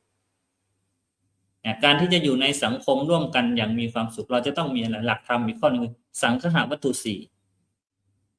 เนี่ยทานคือการให้ทรัพย์ให้กำลังใจให้ความช่วยเหลือให้ทุกสิ่งทุกอย่างที่เป็นการให้ที่เราจะสามารถให้กับโลกใบนี้ได้ให้กับสังคมได้ให้กับเพื่อนมนุษย์เราได้สังคมมันถึงจะน่าอยู่สองมีปิยวาจามีคำพูดที่ดีมีคำพูดที่เป็นกำลังใจมีคำพูดที่เป็นประโยชน์สิ่งไหนที่มันเป็นคำพูดที่มันบั่นทอนจิตใจก็ไม่ต้องพูดออกมาเก็บมันไว้เราเลือกพูดแต่สิ่งที่มันเป็นประโยชน์สิ่งที่มันเป็นคุณงามความดีเนี่ยนี่คือสิ่งที่เราจะต้องทำถึงจะทำให้โลกใบนี้มันน่าอยู่และประการที่สามคือเราจะต้องมีการประพฤติปฏิบัติตนให้เป็นประโยชน์ต่อผู้อื่นและสังคมก็คืออัตถจริยาเนี่ยทำตนให้เป็นประโยชน์ต่อสังคมอย่างที่พูดไปเบื้องต้นเราต้องมานั่งคิดว่าเราจะทำยังไงให้สังคมเราจะตอบแทนสังคมยังไงเราจะตอบแทนที่อยู่อาศัยของเรายังไงอย่างคำโบราณที่เขาว่าอยู่บ้านท่านอย่านิ่งดูดายปั้นวัวปั้นควายให้ลูกท่านเล่นเนี่ยเราจะต้องมานั่งคิดอย่างนี้ไม่ใช่ว่าไปอยู่ที่ไหนก็จะไปเอาแต่ประโยชน์จากเขาไปเอาประโยชน์จากสถานที่นั้นๆแต่เราควรจะให้ประโยชน์สร้างประโยชน์ในพื้นที่นั้นๆจะอยู่ในชุมชนหรือจะอยู่ในหน่วยงานอะไรก็แต่เราต้องคิดแต่ว่าเราจะไปสร้างประโยชน์ยังไงให้เขาจะไปทำประโยชน์อะไรให้เขาได้บ้างจะไปตอบแทนบุญคุณจะไปตอบแทนทุกสิ่งทุกอย่างไหนได้บ้าง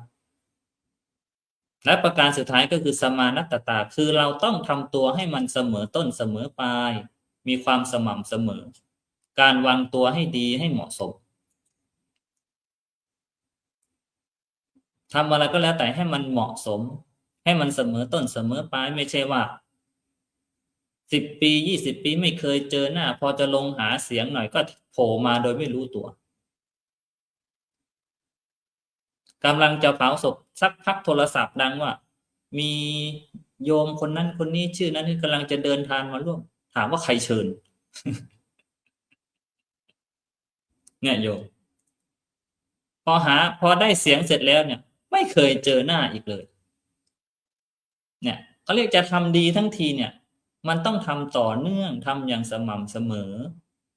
มีความเสมอต้นเสมอปลายในคุณงามความดีของตัวเองอย่าไปทำเฉพาะอยากได้หน้าอยากได้ชื่อเสียงอยากได้เงินทองเนี่ยถามว่ามันมีความหมายมันไม่มีความหมายเลยกับสิ่งที่เราทำต่อให้สิ่งนั้นมันเป็นคุณงามความดีก็คนเขาเรียกว่าทำดีเพราะหวังผลไม่ได้ทำดีเพราะดีจากใจเนี่ยฉะนั้นเราท่านทั้งหลายก็ต้องทำอะไรให้มันเสมอต้นเสมอไว้โดยเฉพาะคุณงามความดีญาติโยมที่มารับชมรับฟังเนี่ยเวลาเราทำแล้วก็ทำให้มันเสมอต้นเสมอปลายในคุณงามความดีใครที่กำลังเป็นผู้ที่หมั่นให้ทานอยู่เป็นประจำรักษาศีลอยู่เป็นประจำหรือว่าชอบไหว้พระสวดมนต์อยู่เป็นประจำก็ขอให้รักษาคุณงามความดีอย่างนี้ของเราเอาไว้ให้ดีที่สุดให้มันสม่ำเสมออย่าทำอะไรที่มันกระท่อนกระแท่นขาดเกินอันนี้คือทุกสิ่งทุกอย่างที่จะสามารถที่จะทำให้เราอยู่ด้วยกันอย่างสร้างสรรค์และทำให้โลกของเราสงบสุขได้ในช่วงนี้ก็ขอฝากเอาไว้เพียงเท่านี้ครับมองดูเวลาก็เกินมาเยอะพอสมควรขอกราบขอบคุณครับ สาธุครับขอบคุณพระอาจารย์พระอธิการสุรชาติกิติปาโลเจ้าอาวาสวัดถ้ำตะเพียนทองจังหวัดลพบุรีครับผมคุณโยมที่จริงพระอาจารย์ท่านเป็นคนเป็นรูปที่ไม่ชอบพูดเกี่ยวกับเรื่องการเมืองนะโยมนะเพราะว่ามันทำให้เกิดความขัดแย้งกัน แต่ท่านก็เปรียบเหมือนกับฟุตบอลเลยคุณโยม ได้น่าฟังหลายเรื่องที่อาจารย์ท่านพูดถึงโดยเฉพาะภารกิจหรือว่าศาสนกิจของพระอาจารย์พระอธิการสุรชาติกิติปาโลท่านเป็นเจ้าอาวาสคุณโยมในห้องสงฆ์ในห้องเรามีเจ้าอาวาสอยู่2รูปนะโยมนะที่ดำรงตำแหน่งเจ้าอาวาสอาจารย์พระอธิการสุรชาติกับพระอาจารย์มหาอุดมพรนอกนั้นผู้ช่วยเจ้าอาวาสผู้ช่วยเจ้าอาวาส3รูป3รูปส่วนรูปหนึ่งก็ผอวิทยุกระจายเสียง ผมเป็นลูกวัดครับลูกวัดผมเป็นลูกวัด ลูกวัดนะครับ ครับ ดีแล้วครับผม สาธุครับผมเห็นไหมว่าถ้าเป็นผู้ปกครองเป็นเจ้าอาวาสเนี่ยมีภารกิจมากศาสนกิจเมื่อกี้พระอาจารย์พระอธิการสุรชาติเนี่ยท่านไปประชุมคณะสงฆ์เนี่ยโยมน่าจะอนุโมทนากับคณะสงฆ์จังหวัดลพบุรีนะคุณโยมนะมีโครงการสังฆประชานุเคราะห์โอ้โหโยมเพื่อที่จะทำบ้านหรือว่าที่อยู่อาศัยให้แก่ผู้ที่ตกทุกข์ได้ยากที่ลำบากที่ยากจนและที่สำคัญเนี่ยคุณโยมอยู่ฟังอยู่คำหนึ่งนี่โยมอาตมาจี๊ดเลยเมื่อกี้เงินที่ได้มาหรือว่าค่าก่อสร้างเนี่ยได้มาจากอะไรคุณโยมนิยพัฒน์ของพระนิยพัฒน์ของพระเนี่ยถ้าแปลจริงๆคือค่ากับข้าวค่าอาหารของพระคุณโยมไม่ใช่เงินเดือนโยมบางคนบางท่านพระมีเงินเดือนอย่างนั้นอย่างนี้พระไม่ได้ซื้อนู่นเนี่ยแต่มันเป็นแค่ค่ากับข้าวเล็กๆน้อยๆเจ้าอาวาสมีนิยพัฒน์เท่าไหร่คุณโยมเดี๋ยวนี้1,200-2,000ไม่เกินนี่หรืออะไรเล็กๆน้อยๆแต่คณะสงฆ์โยมเสียสละนี่แหละคุณโยมเห็นไหมคณะสงฆ์ของเราเนี่ยโยมเสียสละทรัพย์หรือว่านิยพัฒน์เนี่ยเพื่อที่จะไปทำกิจกรรมหรือว่าโครงการดีๆหลายๆอย่างให้แก่สังคมสังฆะเพื่อสังคมก็มีเยอะนะคุณโยมนะที่พระสงฆ์ได้ไปประกอบกิจกรรมอย่างนี้โครงการดีๆอย่างนี้ให้แก่สังคมของเราและสิ่งที่สำคัญเนี่ยเราจะเห็นว่าพระอาจารย์ท่านได้นำเสนอหลักธรรมอย่างหนึ่งหลักธรรมข้อหนึ่งหมวดหนึ่งที่มีความสำคัญในการที่เราอยู่ร่วมกันในสังคมอย่างราบรื่นและเป็นสุขต้องมีความสัมพันธ์ที่ดีต่อกันมีความปรารถนาดีช่วยเหลือเกื้อกูลมีน้ำใจไมตรีต่อกันหลักธรรมนั้นก็คืออะไรคนคือหลักสังคหวัตถุธรรมโยมท่านทั้งหลายที่ฟังอาจจะเคยได้ยินได้ฟังบ่อยว่าหลักสังคหวัตถุธรรมเนี่ยคือหลักธรรมอะไรก็เป็นหลักที่เป็นสิ่งที่ยึดเหนี่ยวจิตใจของกันและกันให้คนเกิดความรักเป็นการวิธีการครองใจของกันและกันในสังคมที่เราไปอยู่อาศัยอยู่ด้วยกันเนี่ยโดยมีหลัก4ประการโอบอ้อมอารีวจีไพเราะสงเคราะห์ทุกคนวางตนเสมอต้นเสมอปลายที่เราพูดกันก็คือเรื่องของทานนี่แหละการบริจาคทรัพย์สินเงินทองเสียสละให้ซึ่งกันและกันที่อาจารย์พระอธิการสุรชาติพี่นิวท่านได้อธิบายให้เราฟังก็คืออยากฝากไว้คุณโยมที่ไปเห็นมาว่า4ให้นี่คือว่าให้ที่ไม่ตกต่ำมีอะไรบ้างคุณโยมให้ความเคารพกับผู้ใหญ่2ให้ความจริงใจ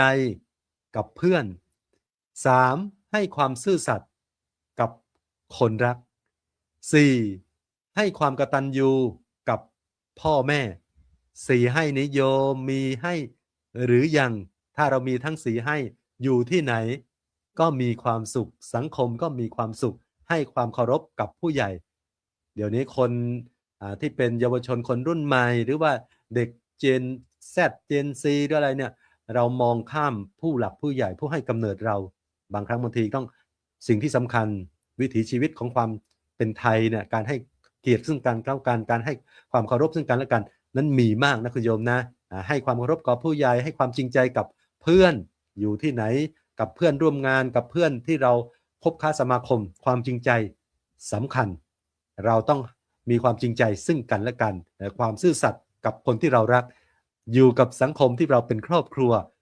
อยู่กันอย่างสร้างสรรค์โยมต้องซื่อสัตย์จริงใจต่อคู่ครองของเราต่อ คู่รักของเรา และมันจะมีความสุขในชีวิตคู่ ให้ความกตัญญูกับคุณพ่อคุณแม่ เราพูดอยู่บ่อยครั้ง ลูกต้องให้ความกตัญญูรู้คุณกับพ่อแม่ของเรา รู้คุณท่าน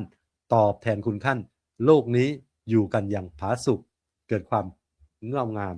ต่อไปคือปิยวาจาคุณโยมปิยวาจาพูดจาด้วยถ้อยคำที่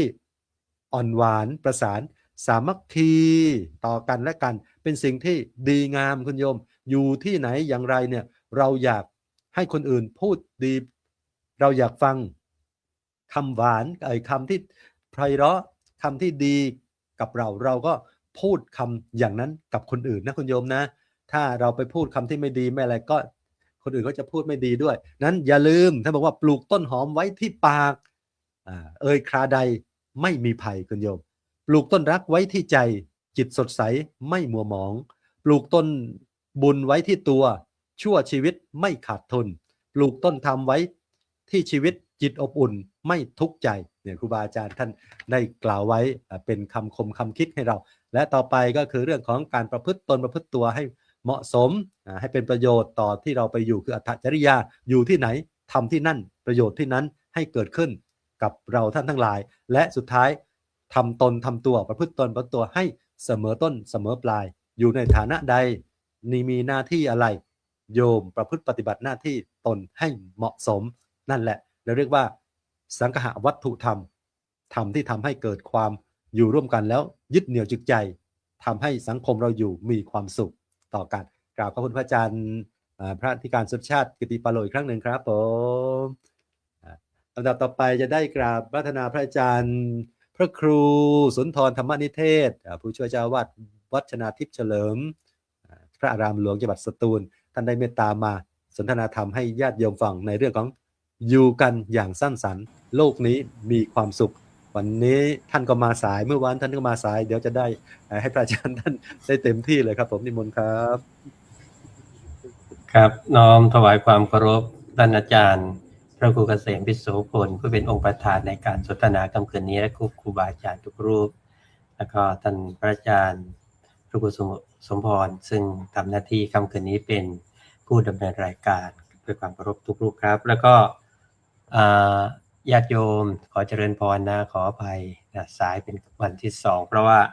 คืนสุดท้ายไปเป็นประธานสงฆ์นะก็เป็นการอนุเคราะห์เหมือนกันเนี่ยทำไมนั้นก็จะมีความรู้สึกว่าพระทำไมไม่ให้ความอนุเคราะห์โยมบ้างเลยนะโยมอุตส่าห์เข้ามาในวัดมาประกอบพิธีไม่มีพระมานั่งให้กำลังใจเลยนะวันนี้ก็เลยเข้าไปนะคุณพ่อสมพงษ์บัวอ่อนก็ลูกก็เป็นถึงปลัดจังหวัดนะนราธิวาสแล้วก็อีกท่านหนึ่งก็เป็นผู้พิพากษาหัวหน้าศาลนะแล้วก็อีกท่านก็เป็นพยาบาลเป็น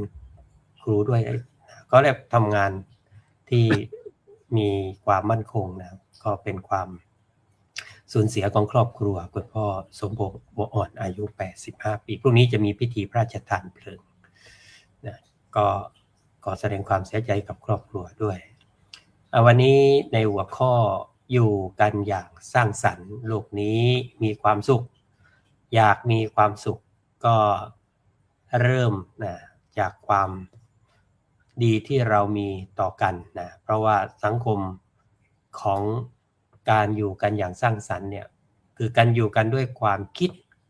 ด้วยการพูดด้วยการกระทำที่เกื้อกูลกันนะเหมือนที่พระอาจารย์พูดถึงเรื่องของศาสนาวัตถุเนี่ยช่วยเหลือเกื้อกูลกันไม่ทำร้ายกันและก็ช่วยกันในสังคมดีขึ้นไม่ใช่แค่อยู่รอดนะแต่ว่าอยู่แล้วงอกงามทั้งตนเองทั้งผู้อื่นด้วยนะถ้าคนในโลกอยู่กันอย่างสร้างสรรค์ในโลกก็จะมีความสุขนะซึ่งก็หลักง่ายๆเลยนะนี่มีโอกาสไปเยี่ยมโยมโรงพยาบาลบางคนนี่เหมือนจะไม่ดื่มไม่กินละนะบอกโยมนะขออนุญาตให้อาตมาลองป้อนให้ดูนะโอ้โยมดื่มได้กินได้บางคนเนี่ยหมอบอกว่าจะอยู่ได้สัก5-6 วันแล้วนะแต่ว่าอาตมาก็ถามว่าทำไมบอกปฏิเสธอาหารแล้วก็เลยขออนุญาตบางท่านเนี่ยก็ไปป้อนนมให้นะปรากฏว่าอยู่มาได้ 7-8 ปีตอนนี้ยังอยู่นะอายุตั้ง เกือบ90แล้วเหมือนกันดังนั้นชีวิตของการที่เราได้อยู่กันช่วยเหลือกันเนี่ยมันเป็นเรื่องของการพึ่งพาอาศัยนี่ก็อาศัยคนที่มีน้ำใจด้วยแหละช่วยนำพาเป็นสารถีทราบบอกอาจารย์วัดนั้นบ้านนั้นบ้านนี้คนไม่สบายอยากให้พระอาจารย์ไปวันนี้ก็ไป2 บ้านกำลังระรวยหายใจอย่างแผ่วเบาแล้วคุณหมอบอกว่าน่าจะ 2-3 วันแต่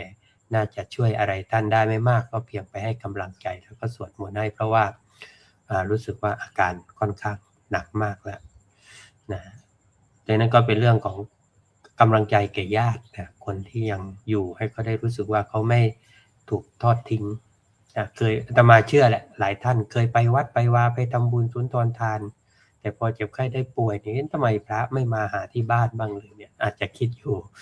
ไปให้พระได้อาจจะได้เห็นผ้าเหลืองได้เห็นพระเอาจำได้นี่องค์นี้มีความรู้สึกสบายใจหลักแรกเลยนะคือคิดดีในมุมมองที่สร้างสรรค์นะคิดบวกนะโยมนะมองคนอื่นด้วยเมตตาจิตไม่มีอคติต่อกันเห็นความต่างเป็นเรื่องที่ต้องเรียนรู้ไม่ใช่เป็นเรื่องของความแตกแยกนะช่วยกันเนี่ยในสถานการณ์น้ำท่วมอะไรโยมนะนี่ของปีที่แล้วนะโยมนะปีก่อนปี68นะท่วมมาแล้วแต่อยู่ในระดับนี้แต่พอปี68นั้นโหระดับหน้าอกเลยสูงกว่าอีกก็เลยเรียกว่าเปรียบตัวกันไม่ทันก็แจกจ่ายกันไปเห็นในการคิดแก้ปัญหานะไม่ได้คิดเอาชนะกันนะคิดจะแก้ปัญหาร่วมกันช่วยกันเมื่อเห็นคนทำผิดแทนที่จะไปด่าว่าก็คิดว่าเขาน่าจะมีเหตุปัจจัยอะไรที่เราจะหาทางช่วยเหลือแก้ไขก็ได้ประการที่2นะคิดดีแล้วก็ต้องพูดดีด้วยเป็นการสื่อสารนะเนี่ยอาจารย์พูดถึงเรื่องปิยวาจาเนี่ยสื่อสารอย่างสร้างสรรค์พูดด้วยความสุภาพพูดด้วยความจริงใจแล้วก็หวังดีนะฟังออกนะว่าใครจะพูดยังไงว่าเขาพูดในความหมายอย่างไรไม่ใช้วาจาที่ทำร้ายเสียดสีด้วยกันดูถูกดูแคลนให้บางครั้งบางทีก็อาจจะต้องฟังมากกว่าพูดที่เขาเรียกว่าฟังอย่างลึกซึ้งนะฟังอย่างเข้าใจเช่นว่าในที่ทำงานเนี่ยถ้ามีปัญหาพูดว่าเรามาหาทางแก้ปัญหาร่วมกันดีไหมแทนที่จะไปพูดว่าเพราะเธอนั่นแหละถึงได้พัง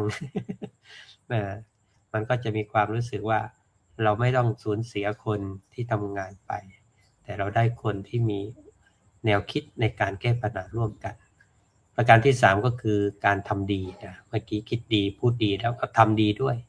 เป็นการกระทำที่เกื้อกูลกันช่วยเหลือกันตามกำลังใครมีมาก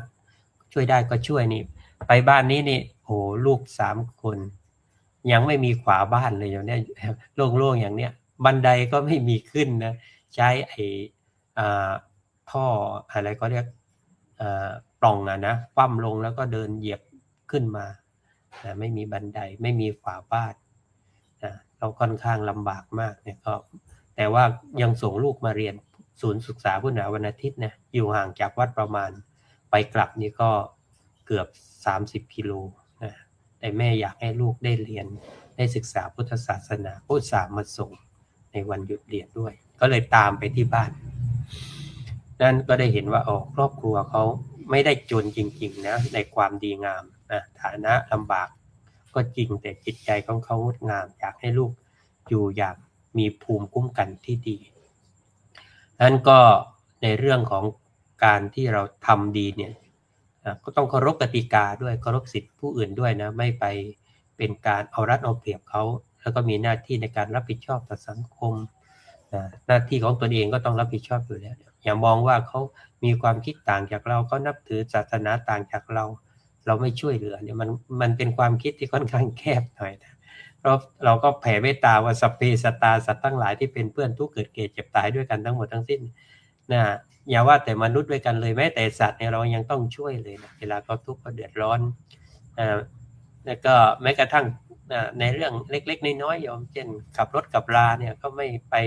ปาดหน้าปาดหลังเข้าใจว่าเขาอาจจะมีเรื่องที่จะต้องให้ความเมตตาต่อกันอยู่บ้านก็เหมือนกันแบ่งงานกันใ ให้มีหน้าที่ร่วมกันอย่าโยนภาระไปให้คนใดคนหนึ่งนะทุกคนมีส่วนร่วมนะอย่างเช่นอาตมาก็สงสารนะแม่บ้านเนี่ยรับทุกอย่างเลยซักผ้าถูบ้านกวาดบ้านล้างถ้วยล้างจานอะไรต่างๆแล้วทำไมคนในบ้านอื่นๆจะทำด้วยไม่ได้ไหนอาหารอะไรอีกเยอะแยะมากมายก็ฝึกกันช่วยกันไม่โยนภาระให้ใครคนเดียวคิดดีแล้วพูดดีแล้วทำดีแล้วต้องใจดีด้วยคือคุณธรรมภายในหัวใจของการอยู่ร่วมกันสร้างสรรค์เมื่อคืนก็ได้พูดไปถึงเรื่องของพรหมวิหารธรรม4ประการก็คือหัวใจของการอยู่ร่วมกันตั้งแต่เมตตาปรารถนาให้ผู้อื่นมีความสุขกรุณาช่วยเหลือยามเห็นเขามีทุกข์มุทิตายินดีเมื่อเขาได้ดีอุเบกขาวางใจเป็นกลางไม่เกิดความลำเอียง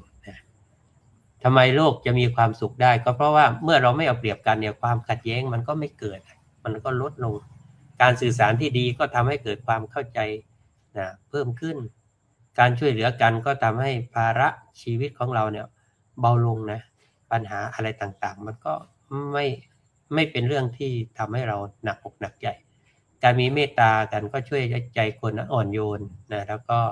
ไม่เกิดความแข็งกระด้างแล้วโลกก็อาจจะไม่สมบูรณ์แบบหรอกแต่ใจคนจะไม่เป็นศัตรูกันนั่นแหละคือความสุขแท้จริงฉะนั้นในหลักของพุทธศาสนานั้นการอยู่กันอย่างสร้างสรรค์ก็คือให้เราคิดด้วยปัญญาพูดด้วยเมตตาแล้วก็ทำหน้าที่ด้วยความรับผิดชอบถ้าทุกคนเริ่มที่ใจตนเองเนี่ยโลกทั้งใบก็จะค่อยๆเปลี่ยนไปตามโดยที่เราไม่ต้องรอว่าจะให้ใครทำก่อนลงมือที่เราแล้วก็จะทำให้ทุกอย่างสำเร็จได้อันนี้ก็ขอมองในทัศนะที่ว่าอยู่กันอย่างสร้างสรรค์คืออยู่กันโดยคิดดีพูดดีทำดีและทำใจให้ดีโลกนี้ก็จะมีความสุขเพราะทุกคนเป็นผู้ให้เริ่มต้นให้ตัวเองได้มีโอกาสในการที่จะทำหน้าที่สิ่งดีๆก็จะเกิดขึ้นจากตัวเราและก็คนรอบข้างแล้วก็ขยายไปสู่วงกว้างให้เกิดความสุขร่วมกันในโลกโดยความ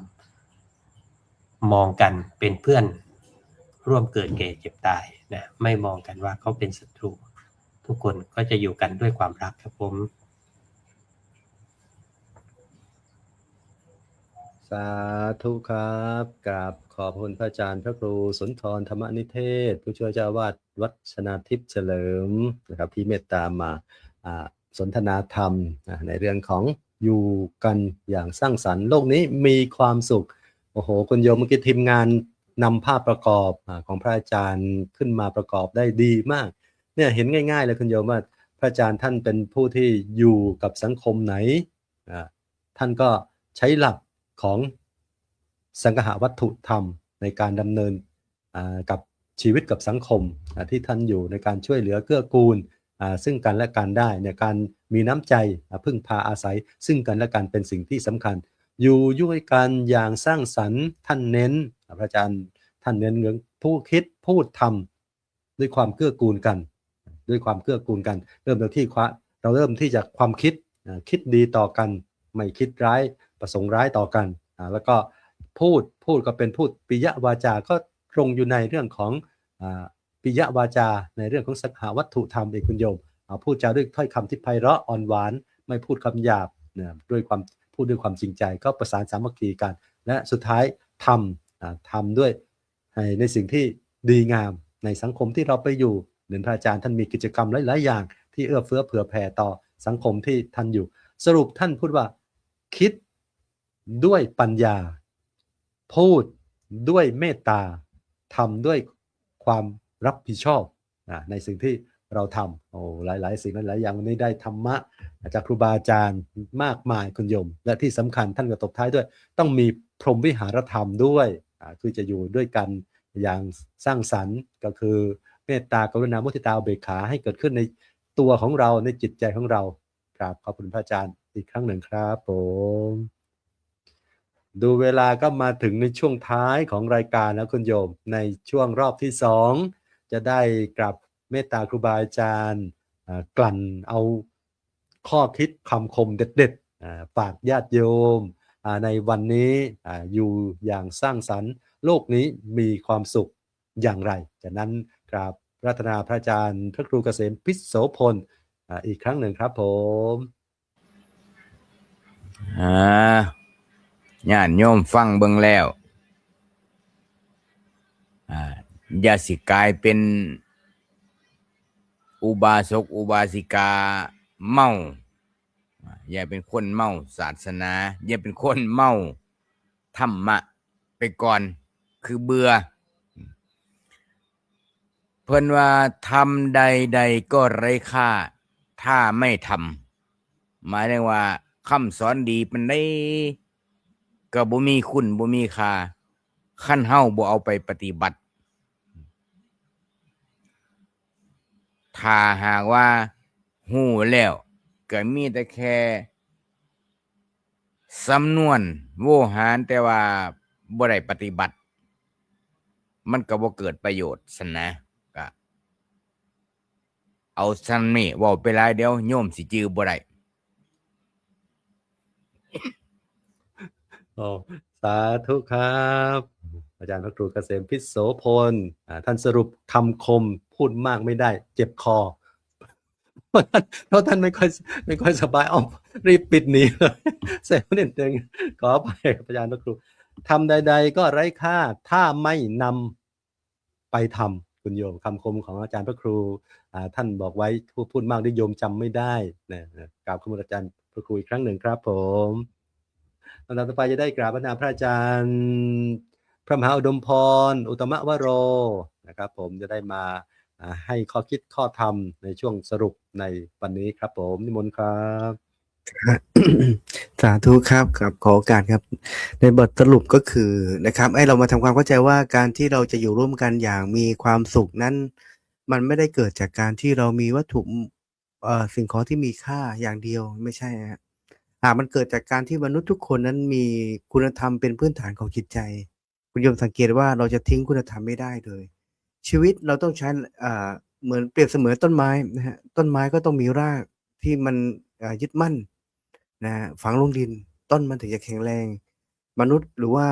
คนเราจะเติบโตได้ในสังคมอย่างมีความสุขก็ต้องใช้รากฐานของคุณธรรมประจำใจไว้เช่นมีการรู้จักรักษาศีลให้ศีลนั้นเป็นเกราะเป็นรั้วป้องกันตัวเองนะฮะเป็นเสื้อเกราะไม่ให้เราไปหลงทางนะครับใช้ชีวิตให้มันถูกต้องตามหลักกฎเกณฑ์กฎหมายต่างๆมีเมตตาต่อกันรู้จักเสียสละให้อภัย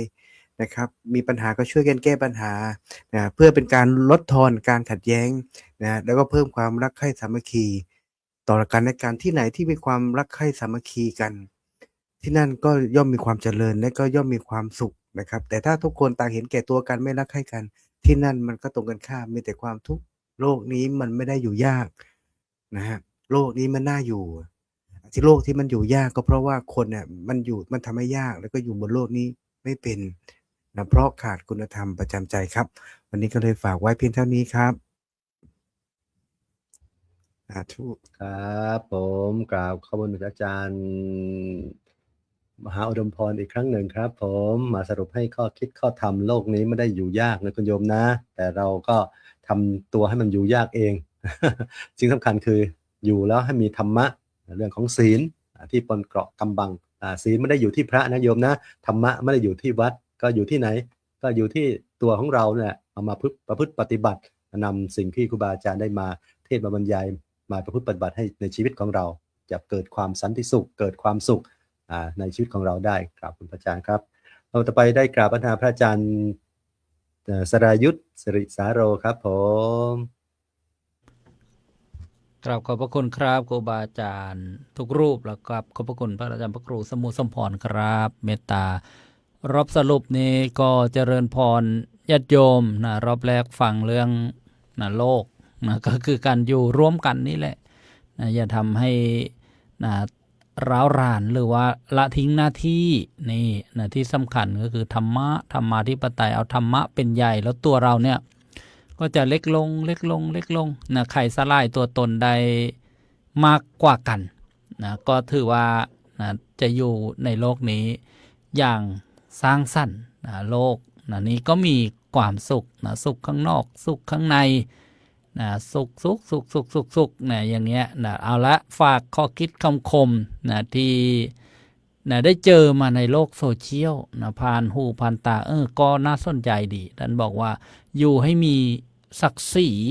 ดีให้มีคุณค่าบ้าให้มีเหตุผลทนให้มีเป้าหมายและตุยให้มีคนจดจำ กล่าวกับพระคุณครูบาอาจารย์ทุกรูปครับเจริญพรญาติโยมอนุโมทนาสาธุ สาธุครับผมกราบคุณพระอาจารย์หัสรายุทธอีกครั้งหนึ่งครับผู้ตั้งกระทู้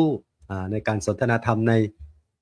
วันนี้คุณโยมอยู่กันอย่างสร้างสรรค์โลกนี้มีความสุขอย่าลืมนะอยู่ด้วยกันอย่างไรให้โลกนี้มีความสุขอาศัยธรรมธิปไตยนี่แหละเพื่อจะสร้างสรรค์โลกนี้ให้มีความสุขกันแล้วจบด้วยบทกลอนโยมก็ติดตามกันต่อไป ต่อไปจะได้กราบพระนาพระอาจารย์พระอธิการสุรชาติกติปาโลครับผมเมตตามาสนทนาในรอบสรุปครับขอโอกาสครูบาอาจารย์อีกรอบนะครับแล้วก็ขอเจริญพรญาติโยมช่วงสุดท้ายก็โลกจะน่าอยู่ก็ต้องเริ่มที่จากตัวเราญาติโยมทั้งหลายเริ่มจากที่ตัวเราเลยถ้าเราสามารถปรับตัวเองให้อยู่กับโลกได้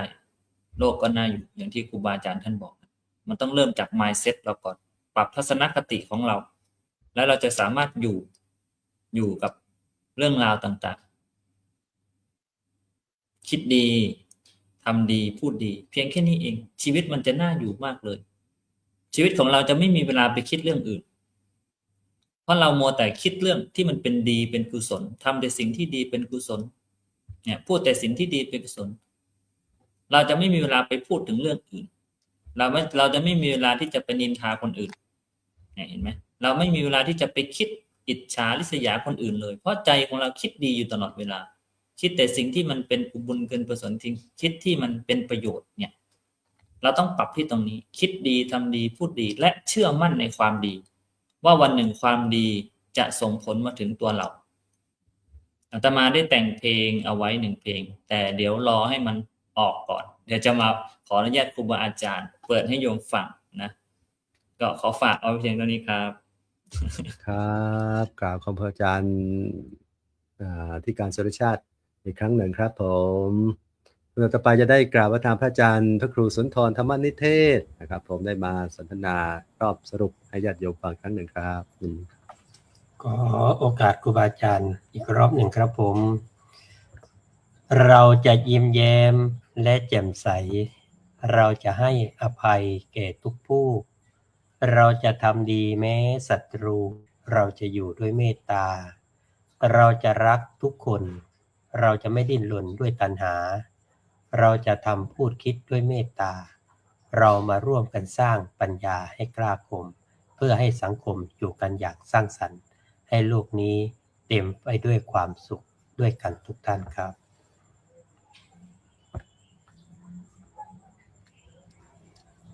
สาธุครับกราบขอบพระอาจารย์พระครูสุนทรธรรมนิเทศอีกครั้งหนึ่งครับผมในรอบสรุปครูบาอาจารย์ก็มาสรุปให้ญาติโยมได้ฟังในเรื่องของอยู่กันอย่างสร้างสรรค์โลกนี้มีความสุขโดยเน้นในเรื่องของการอยู่ร่วมกันอย่างไรให้สังคมเรามีความสุขเพราะว่าสังคมที่เราอยู่ร่วมกันเนี่ยตั้งแต่2คนขึ้นไปแน่นอนว่าครูบาอาจารย์กล่าวไว้ย่อมมีปัญหาอย่างแน่นอนอยู่ด้วยกันในสังคมมักจะมีปัญหาเกิดขึ้นเสมอโดยเฉพาะการกระทบกระทั่งทั้งกายทั้งวาจาเบียดเบียนซึ่งกันและกันนั้นเราไม่สามารถหลีกลี่หนีพวกนี้ไปได้นั้นการที่เราจะอยู่ร่วมกันเราจะต้องมีธรรมะที่ต้องมาอาศัยเพื่อที่จะให้อยู่ร่วมกันอย่างสร้างสรรค์และเกิดความสงบสุขสันติสุขเกิดขึ้นในสังคมที่เราอยู่ได้วันนี้ครูบาอาจารย์ได้นำเสนอธรรมะหลายๆอย่างไม่ว่าจะเป็นเรื่องของหลักธรรมที่เราอยู่ด้วยกันอย่างราบรื่นและเป็นสุขก็ต้องอาศัยสังคหวัตถุ4ประการเช่นเรื่องของการอบอ้อมอารีก็คือเรื่องการให้ทานมีวจีไพเราะกับการพูดจาปราศัยซึ่งกันและกันแล้วก็การประพฤติตนประพฤติตัวหรือว่าอัตถจริยาประพฤติตนให้เหมาะสมหรือว่าให้เป็นประโยชน์กับที่เราไปอยู่อาศัยแล้วก็สุดท้ายให้เราสมานตราเป็นผู้ที่มีความสม่ำเสมอหรือประพฤติตนประพฤติตัวอย่างสม่ำเสมอทำหน้าที่ของเราให้ถูกต้องดีงามและเรื่องของธรรมะ ที่ครูบาอาจารย์เน้นก็คือเรื่องของอยู่ที่ไหนให้เรามีความเมตตาปรารถนาดีต่อกันก็คือใช้หลักพรหมวิหารธรรมคุณโยมพรหมวิหารธรรมมาช่วยเกี่ยวเนื่องเกี่ยวข้องในการดำเนินชีวิตของพวกเราเพราะถ้าเราอยู่ด้วยความสามัคคีด้วยความเมตตาด้วยความกรุณาต่อกันและกันแล้วสังคมเราก็จะมีความรักความสมัครสมานสามัคคีธรรมะที่จะมาอยู่กันอย่างสร้างสรรค์ในโลกนี้ที่มีความสุขอย่างหนึ่งก็คือครูบาอาจารย์ตบท้ายด้วยความสามัคคีทั้งกายวาจาใจคือรู้จักคิดพูดทำดีต่อกันและกันอย่างสร้างสรรค์อย่างดีงามโลกเราก็จะมีความสุขในทุกที่ทุกสถานในวันนี้กราบขอบคุณพระอาจารย์ครูบาอาจารย์พระธรรมวิทยากรทุกรูปที่เมตตามาสนทนาธรรมให้ญาติโยมได้สดับรับฟังเป็นธรรมทานร่วมกันแล้วก็อนุโมทนาบุญกับญาติโยมทุกคนทุกท่านนะคุณโยมนะที่มารับชมรับฟังจนถึงช่วงห่วงเวลาสุดท้ายของพวกเราในวันนี้จะได้กราบอาตมาภาพพระครูสมุทรสมพรญาณวุฒโธวันนี้กราบขอบคุณครูบาอาจารย์ทุกรูปที่ให้โอกาสให้ความเมตตาได้มาทำหน้าที่เป็นพิธีกรดำเนินรายการหากมีสิ่งหนึ่งประการใดที่ผิดพลาดหรือก้าวล่วงครูบาอาจารย์ไปต้องกราบขมาขอโทษในโอกาสนี้ครับผมโอกาสต่อไปได้กราบพัฒนาพระอาจารย์พระครูเกษมพิษโสพลท่านได้มากล่าวให้พรกับญาติโยมและปิดรายการครับผมญาติโยมก็รับพรเด้อเอวังโหตุเอวังโหตุเอวังโหตุสุขสมหวังดังปรารถนาด้วยกันจงทุกท่านเทอญสาธุ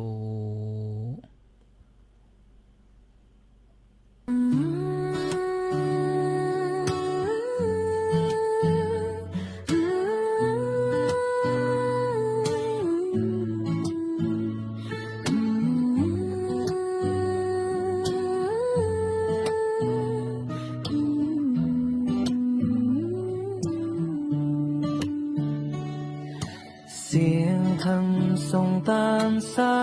ยลอยกลางนภาเบาสบายเข้าหัวใจเปิดฟังเมื่อไร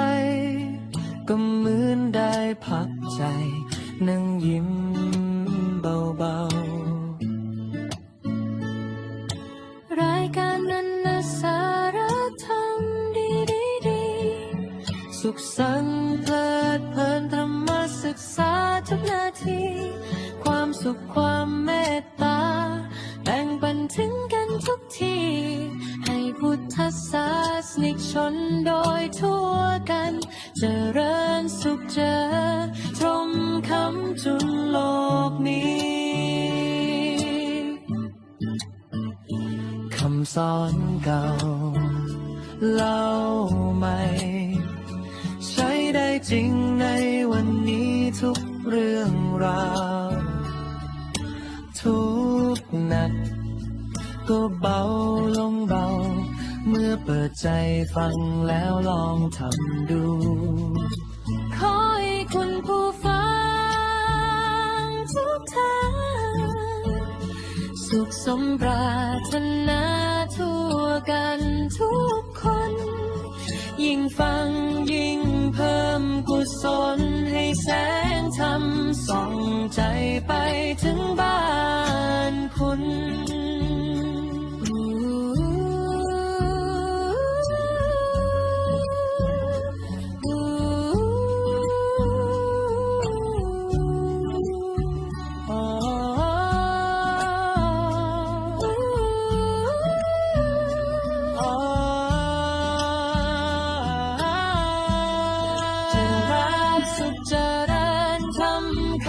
จุนโลกนี้ขอให้คุณผู้ฟังทุกท่านสุขสมปรารถนาทั่วกันทุกคนยิ่งฟังยิ่งเพิ่มกุศลให้แสงธรรมส่องใจไปถึงบ้าน